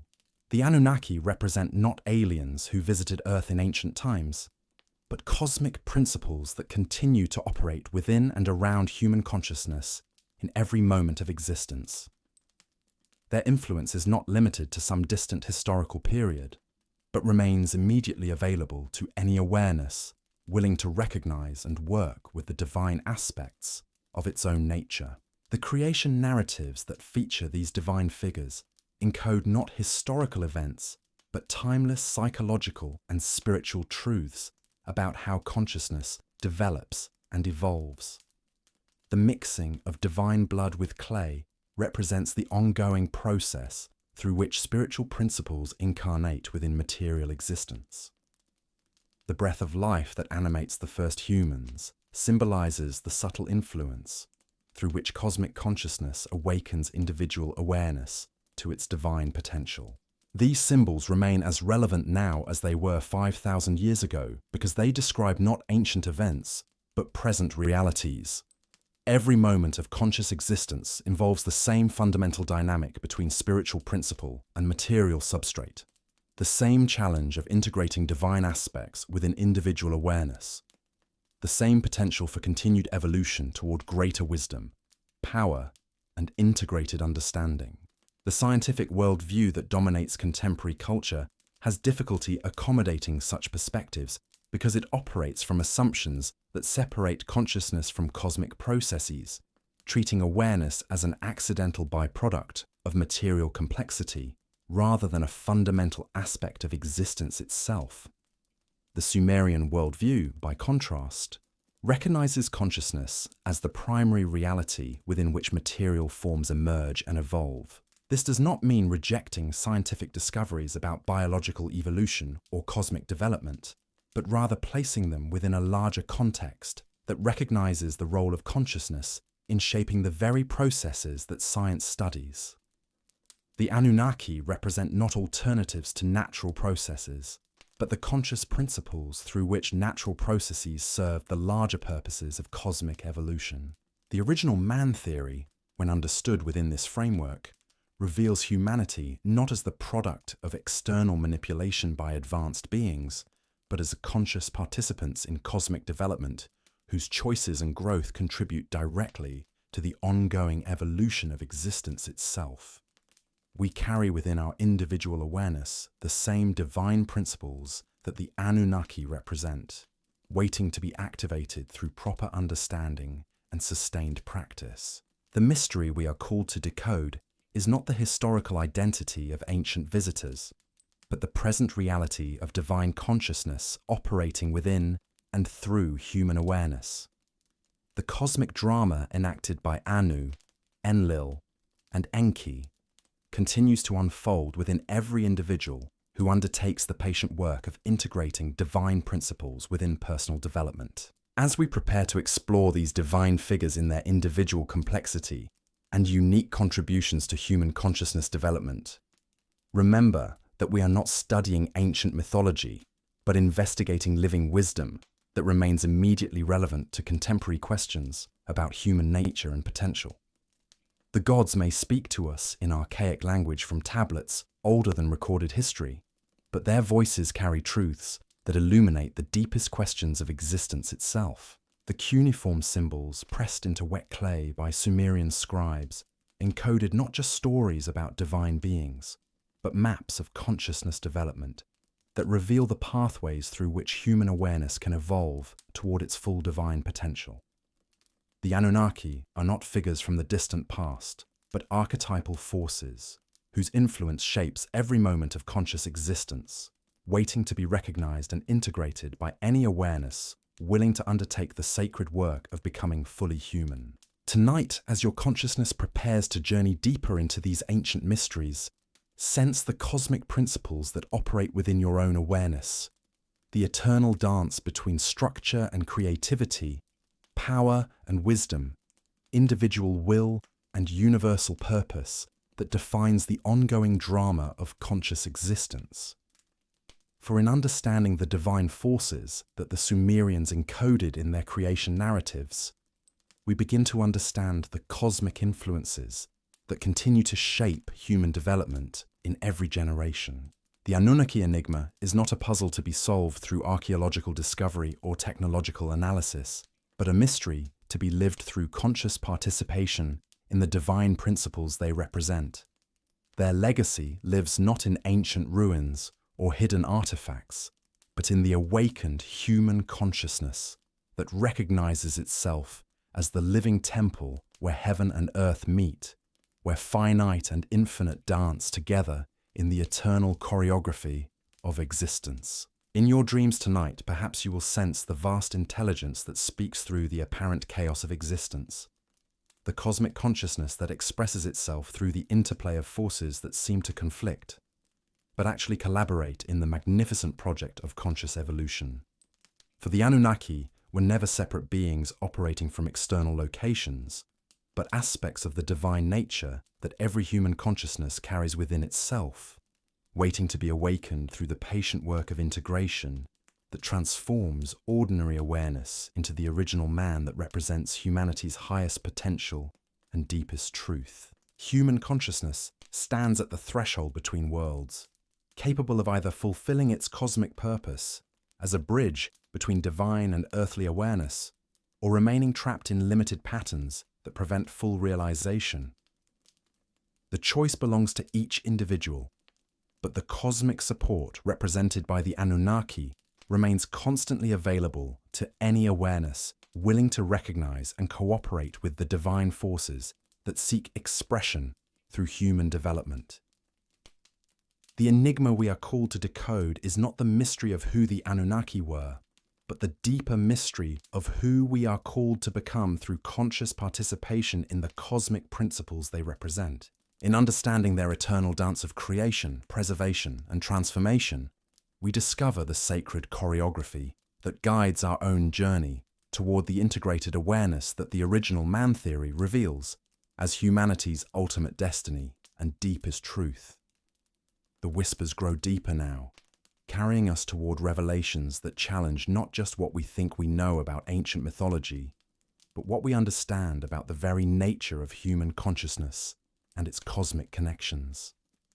As we descend further into this labyrinth of Q, we encounter patterns knife-form wisdom that seem almost too sophisticated for their supposed time.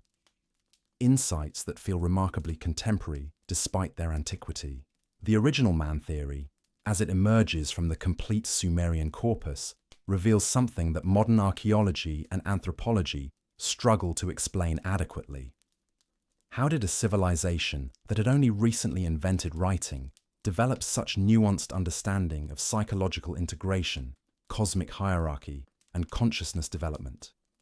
The sophistication of their insights into human nature suggests access to knowledge that transcends what we might expect from humanity's earliest urban experiments. Consider the mathematical precision with which these ancient scribes encoded their understanding of consciousness development. The patterns embedded in their narratives follow rhythms that mirror what modern neuroscience is discovering about brainwave frequencies, developmental psychology, and the stages through which awareness naturally evolves. Yet these insights were pressed into clay tablets thousands of years before such scientific frameworks existed. The timing itself raises questions that conventional historical models cannot easily accommodate. The Sumerian civilization appears in the archaeological record with remarkable suddenness, displaying sophisticated understanding of astronomy, mathematics, metallurgy, and urban planning that seems to have emerged without clear developmental precursors. Their creation myths, rather than representing primitive attempts to explain natural phenomena, encode psychological and spiritual insights that remain relevant to contemporary therapeutic and developmental practices. This sophistication becomes even more intriguing when we examine the consistency of their cosmic hierarchy across different city-states and extended historical periods. Despite political changes, conquests, and cultural evolution spanning millennia, the fundamental relationships between Anu, Enlil, and Enki remain remarkably stable. This suggests not arbitrary mythological invention, but systematic preservation of knowledge considered too important to alter or lose. The preservation itself implies institutional structures dedicated to maintaining specific understandings across generations of scribes and priests. Such dedication typically emerges only when knowledge is recognized as possessing practical value that transcends immediate cultural circumstances. The Sumerian creation narratives were not preserved as entertaining stories, but as functional maps of consciousness development that retained their relevance across changing historical conditions. The therapeutic applications that emerge from careful study of these texts provide one explanation for their persistent relevance. The psychological insights encoded in divine interactions offer sophisticated approaches to understanding and resolving the internal conflicts that characterize human consciousness development. Modern therapeutic practices that focus on integration of opposing psychological forces often rediscover principles that Sumerian texts encoded thousands of years earlier. The educational implications are equally striking. The graduated revelation system implicit in Sumerian religious practice mirrors pedagogical approaches that contemporary education is beginning to recognize as optimal for consciousness development. Rather than overwhelming learners with information beyond their developmental capacity, this approach provides knowledge in carefully timed stages that support organic growth rather than forcing premature advancement. The social applications reveal organizational principles that address persistent challenges in human community formation. The balance between individual development and collective harmony that characterizes Sumerian political theology offers insights that remain relevant to contemporary discussions about governance, authority, and social evolution. Their understanding of how cosmic principles manifest through social structures provides frameworks that transcend the limited political models available through purely secular analysis. Yet perhaps the most profound aspect of the original man theory lies in its recognition that human consciousness possesses inherent capacities that remain largely undeveloped in most individuals. Unlike theories that view human nature as fixed or consciousness as merely emergent property of brain complexity, the Sumerian understanding suggests that awareness itself can evolve towards states that transcend ordinary biological limitations. This evolutionary perspective on consciousness development offers hope for addressing contemporary challenges that seem intractable when approached through conventional frameworks. Environmental crisis, social fragmentation, technological disruption, and existential meaninglessness all appear different when viewed through the lens of consciousness evolution, rather than mere material progress or regress. The cosmic ecology implicit in Sumerian thought recognizes human consciousness as participant in larger systems of development that include but transcend individual biological existence. This perspective suggests that personal growth and cosmic evolution are not separate processes, but different aspects of the same fundamental dynamic. Individual awakening serves universal purposes, while universal development supports individual realization. The technological implications that emerge from this understanding focus not on external manipulation of matter, but on development of consciousness capacities that allow more direct and harmonious interaction with the subtle forces governing material existence. Such approaches to technology serve consciousness development rather than replacing human capacities with mechanical substitutes, ways to war offering paths to sustainable advancement that current technological paradigms cannot provide. The healing applications that flow from integrated understanding of divine principles address not just symptoms of psychological distress, but the underlying fragmentation that prevents healthy development of consciousness toward its full potential. Rather than managing disorder through external intervention, this approach facilitates the natural integration processes through which awareness develops toward greater coherence and expanded capacity. The spiritual implications transcend religious categories while honoring the wisdom embedded in traditional practices. The consciousness development that the original man theory describes occurs through direct participation in cosmic principles rather than through belief systems or ritual observances. though such practices may support the developmental process when properly understood and applied. The scientific implications challenge materialist assumptions while remaining open to empirical investigation of consciousness phenomena that conventional frameworks cannot adequately explain. The integration of spiritual and scientific understanding that emerges from Sumerian insights offers pathways beyond the false dichotomies that have limited both scientific and spiritual inquiry. The philosophical applications provide frameworks for understanding the relationship between individual consciousness and universal principles that avoid both excessive individualism and collective absorption. The dynamic balance between personal autonomy and cosmic participation that characterizes awakened awareness offers approaches to perennial philosophical questions about freedom, determinism, meaning, and purpose. As we approach the deepest layers of this ancient wisdom, we begin to sense that the original man theory is not merely about human origins, but about human destiny. Not just about how consciousness emerged, but about where it might be heading through the choices and development of contemporary awareness. The cosmic experiment that began with the first stirring of self-aware existence continues through every individual who undertakes the patient work of integrating divine principles within personal development.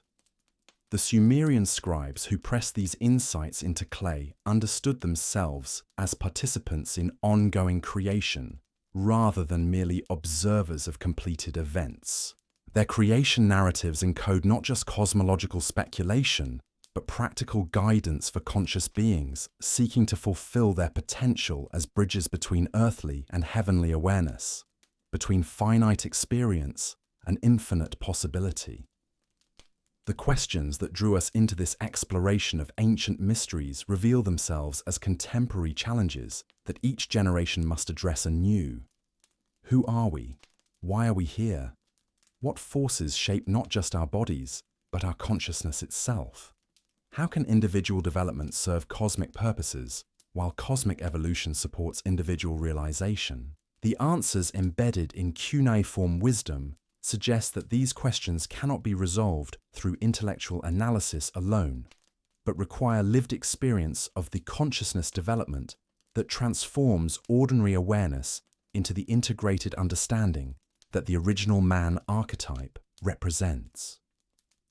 Such development occurs not through escape from material existence, but through conscious engagement with earthly challenges, while maintaining connection to cosmic principles and divine wisdom. The ancient voices that speak across millennia through clay tablets and temple inscriptions offer not dogmatic answers, but invitations to participate directly in the cosmic drama they describe. Their wisdom remains available to any consciousness willing to undertake the sacred work of integration that transforms human potential into human actuality, that bridges the gap between what we are and what we might become. Tonight, as consciousness settles into the deeper rhythms that govern all development, perhaps you will sense the vast intelligence that expresses itself through the apparent chaos of existence. The cosmic creativity that seeks manifestation through individual awareness, willing to serve purposes larger than personal preference or cultural conditioning.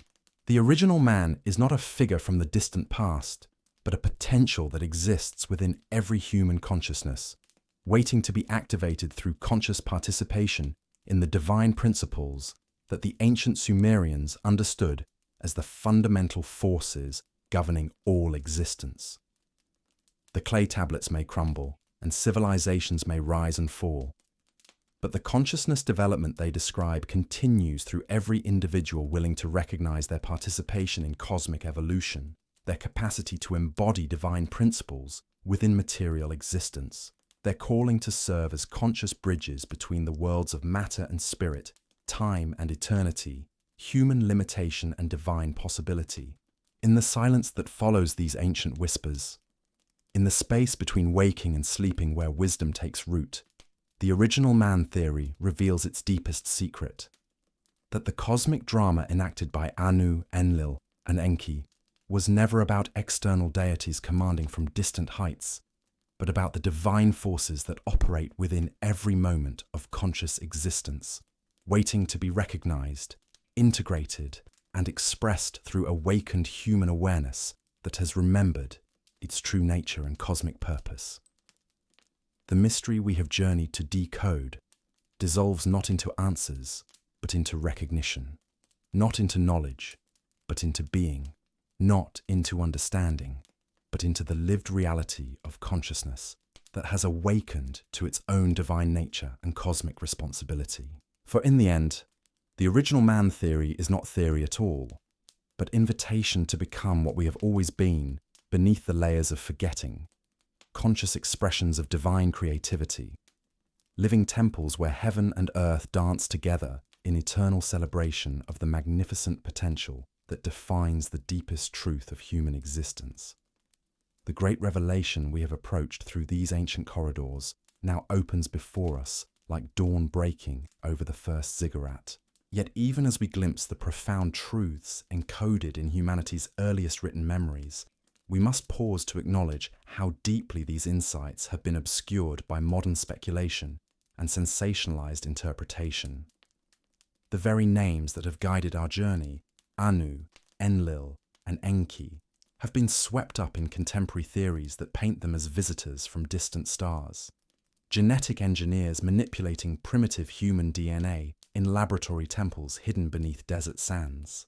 Such interpretations, while capturing something of the awe these figures inspire, have created a fog of speculation that obscures the far more profound psychological and spiritual truths that the Sumerian scribes were actually preserving for posterity. The ancient astronaut hypothesis that has gained such popular currency in recent decades represents a peculiar form of modern mythology, one that projects our contemporary fascination with technology and space exploration onto ancient symbols that were never intended to be read as literal historical accounts. This projection reveals more about our current cultural anxieties and aspirations than about the actual content of Mesopotamian religious thought. When we examine the original cuneiform texts without the filter of modern technological metaphors, what emerges is something far more sophisticated than any science fiction narrative could provide. The Anunnaki were never described as a unified extraterrestrial expedition operating with shared scientific objectives. They were a complex pantheon of divine personalities, each embodying different aspects of cosmic consciousness, each contributing unique perspectives to the ongoing drama of existence itself. The popular fascination with ancient astronaut interpretations reflects a genuine intuition that human origins involve forces and influences that transcend ordinary biological evolution. Yet the external projection of these forces onto hypothetical visitors from other worlds misses the more profound truth that the cosmic influences shaping human development operate primarily through consciousness itself rather than through technological manipulation of genetic material. To understand who the Anunnaki truly were in Sumerian consciousness, we must first recognize that they represent not historical persons or extraterrestrial entities, but archetypal forces whose interactions illuminate the fundamental dynamics governing conscious existence. They are principles made personal, cosmic laws given divine faces, eternal truths expressed through myth, the nature of awareness and its zoological narratives that encode practical wisdom about development.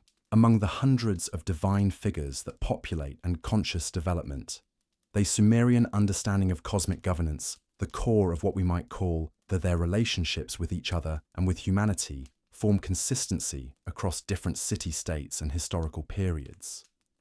The Mesopotamian pantheon, three emerge with particular clarity and with identical methods or purposes.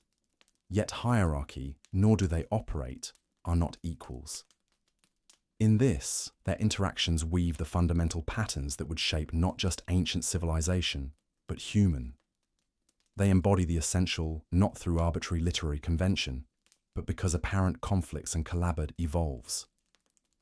Their rations mirror the deep, the eternal challenges that every conscious being must navigate, principles through which consciousness develops in three figures tower above the rest-tail experience. These in the journey toward full integration and nest tensions within awareness itself, and its relationship to more understanding of divine authority awakening. The first among them operates from such heights that mortal perception can barely grasp the scope of his authority. His domain encompasses not just the visible sky, but the abstract principles that govern cosmic order itself. He is the source from which all legitimate authority derives, yet paradoxically, his power manifests most clearly through apparent non-intervention, through the simple fact of his existence providing the stable foundation upon which all other activity depends. The second wields immediate authority over and consequence, commanding through storm the world of action that makes civilized existence possible, while possessing the power to sweep and wind, establishing the structure's balance. His relationship, for he embodies the necessary principle that consciousness development sometimes requires harsh challenges with tension with humanity, pull away anything that threatens cosmic flow beneath the earths and transforms. His waters that ate, the third preservals in the suite, destroys to recree destruction when existing patterns through knowledge become unsustainable. The third DW, where the second and even apparent through power, the third influences the second commands and creative, governing the realm of wisdom, transformation, where relationships between these three divine, but an ongoing process that the dynamic not yet been fully realized conscious being must navigate in the journey toward evolution that as development represent not personality conflicts between of Sumerian thought, lies in its recognition that creation's sentiment, but from recognition of our anthropomorphic deities, but sophisticate is not from full awakening. The genius is not a single event accomplished explorations of the fundamental tensions that any potential for conscious apparent disagreements about context within which human consciousness develops and evolves. That by divine command, love for humanity emer humanity's proper role, and figures create, the cosmic requires the dynamic tensions and conflicts between divine figures' cosmic principles. The interaction between different are not obstacles to be resolved, but creative forces that generate of command, that character Mesopotamian religious thought. Unlike the simple chain hierarchy that structures understanding, transforms how we interpret the cosmic. This, the conditions necessary for consciousness, developmentizes many religious systems. The Sumerian pantheon operates through what we might call collaborative maintains cosmic order, not serving larger purposes that transcend their individual perspectives. The supreme authority figure and balance each other while principles check tension, where different out their differences ape principles to work rather than command. The through action allowing subordine presence of his eternal intervention, but through the stability, through direct executive authority, implements cosmic decisions through immediate power while remaining accountable to higher principles. The wisdom principle and preserves essential values while respecting the necessity provides creative solutions. Sophisticated insights into equally of divine governance reflects understanding structure. This sophisticate an of authority nature of consciousness itself that the cosmic forces that participate to entities, shipped or be were represent not external figures primary in its development. The three cosmic drama continues to occur.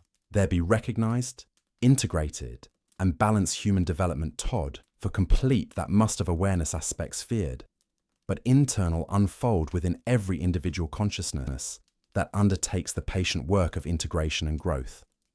The conflicts between power and wisdom, authority and compassion, preservation and transformation that characterize their interactions mirror the internal tensions that every conscious being must learn to navigate and greater end through understanding.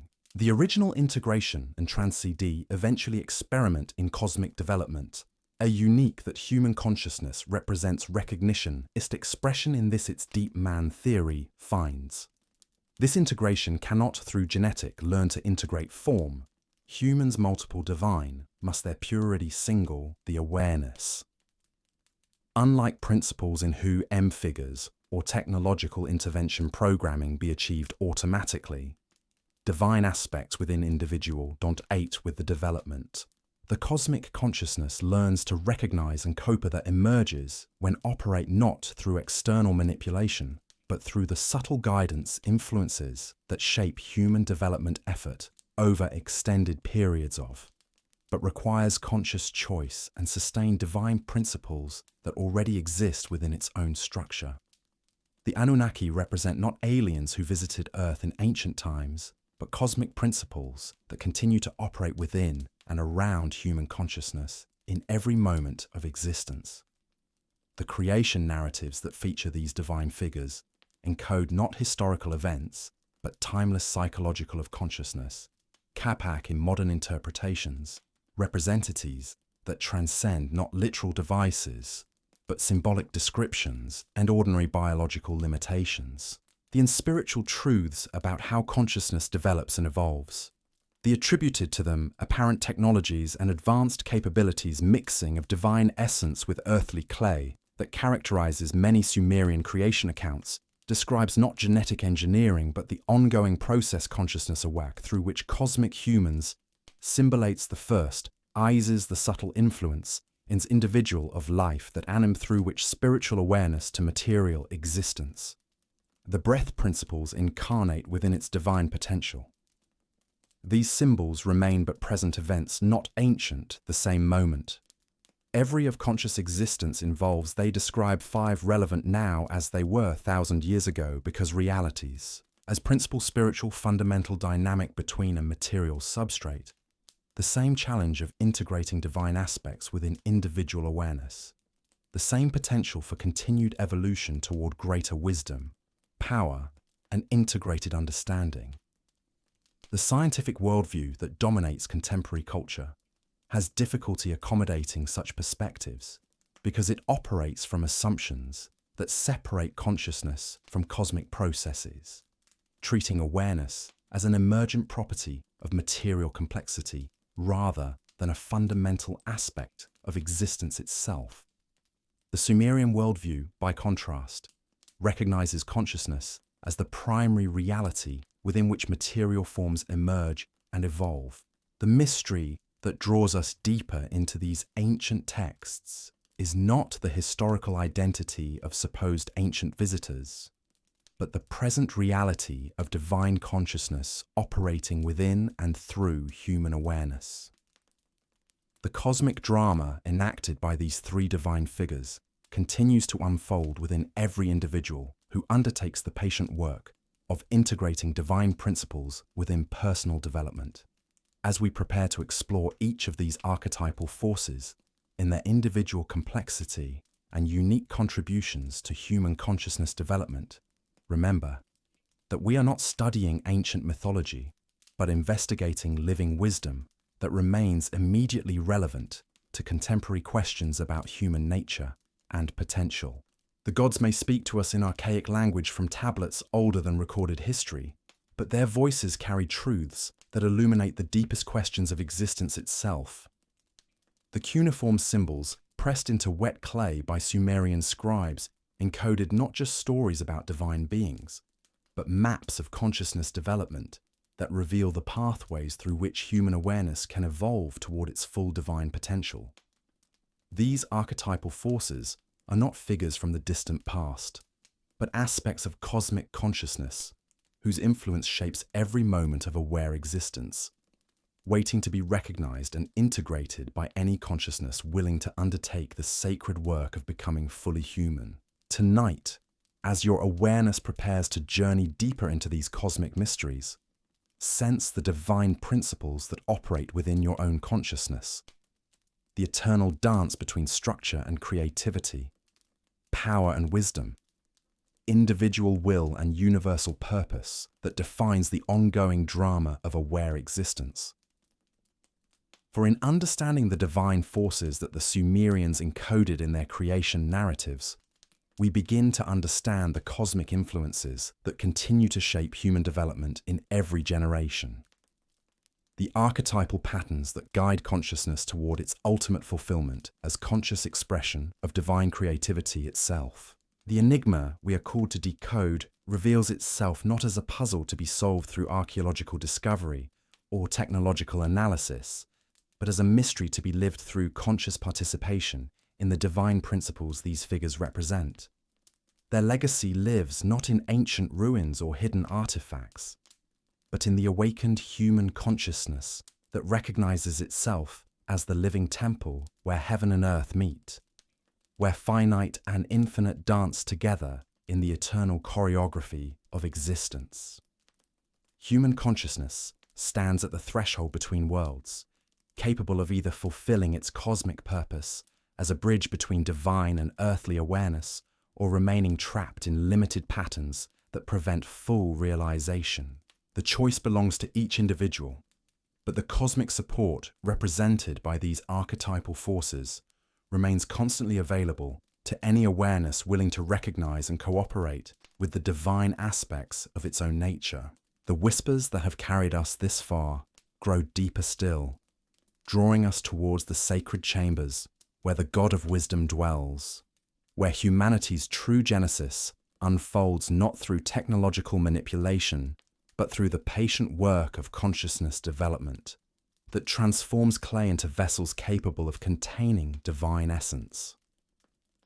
Here, in the depths of Sumerian understanding, we encounter the most profound creation narrative ever preserved in human memory, one that reveals the divine craftsman, whose influence marks every aspect of human existence, and whose gifts continue to flow through any consciousness willing to receive them. In the vast expanse of cuneiform literature, where divine wisdom flows like the sacred rivers of ancient Mesopotamia, we encounter mysteries that have shaped human understanding for millennia. The tablets speak of creation not as a single moment of divine utterance, but as an intricate symphony of cosmic forces working in harmony and tension to birth conscious beings capable of bridging heaven and earth.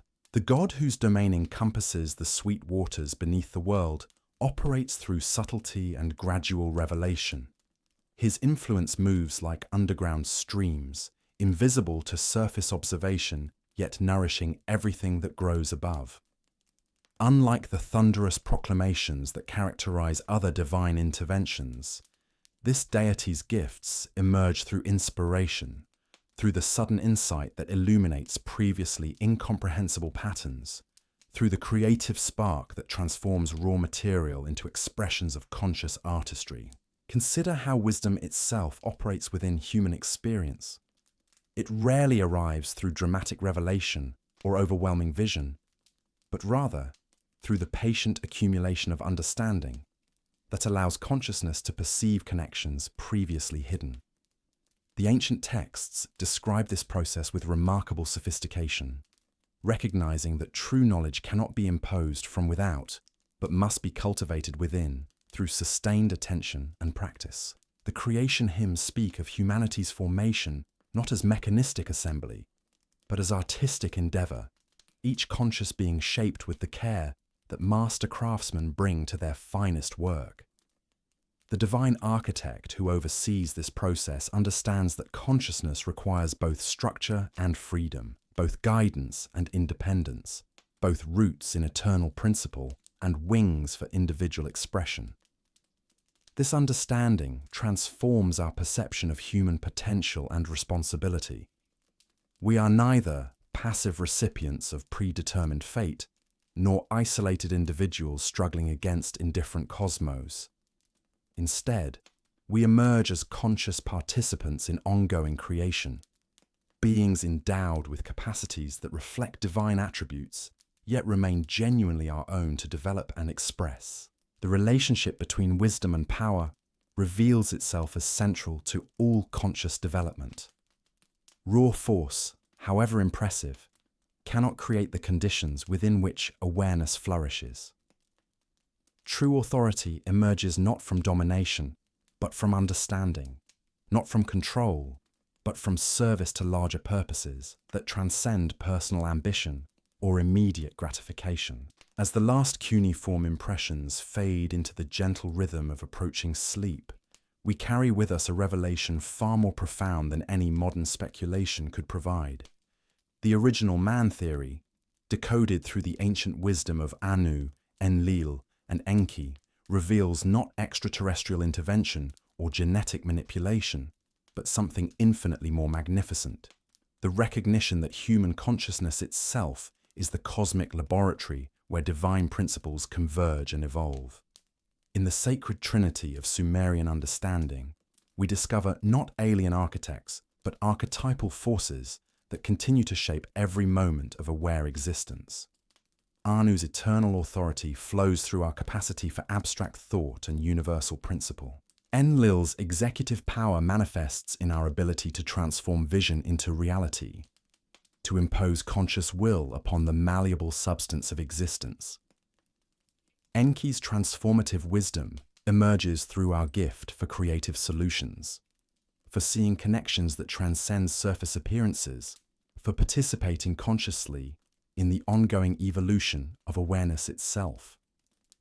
The Adamu of Sumerian consciousness was never a single individual, but the archetype of awakened humanity, the living template through which cosmic forces seek expression within material form. We are the original man, each carrying within our individual awareness the same divine potential that once walked in mythic gardens, the same capacity for wisdom that saved humanity from the flood, the same power that builds civilizations, and the same authority that connects earth to heaven.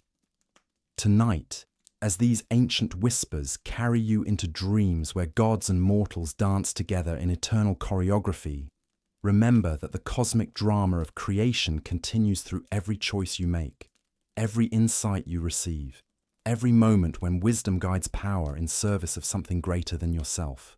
The clay tablets may crumble, but the consciousness they describe lives on in you, waiting to be awakened through the patient work of integration that transforms ordinary awareness into the magnificent potential that defines the deepest truth of human existence. Sleep well and dream of the divine forces that flow through your own awakening consciousness, for you are the living answer to the mystery we have explored together.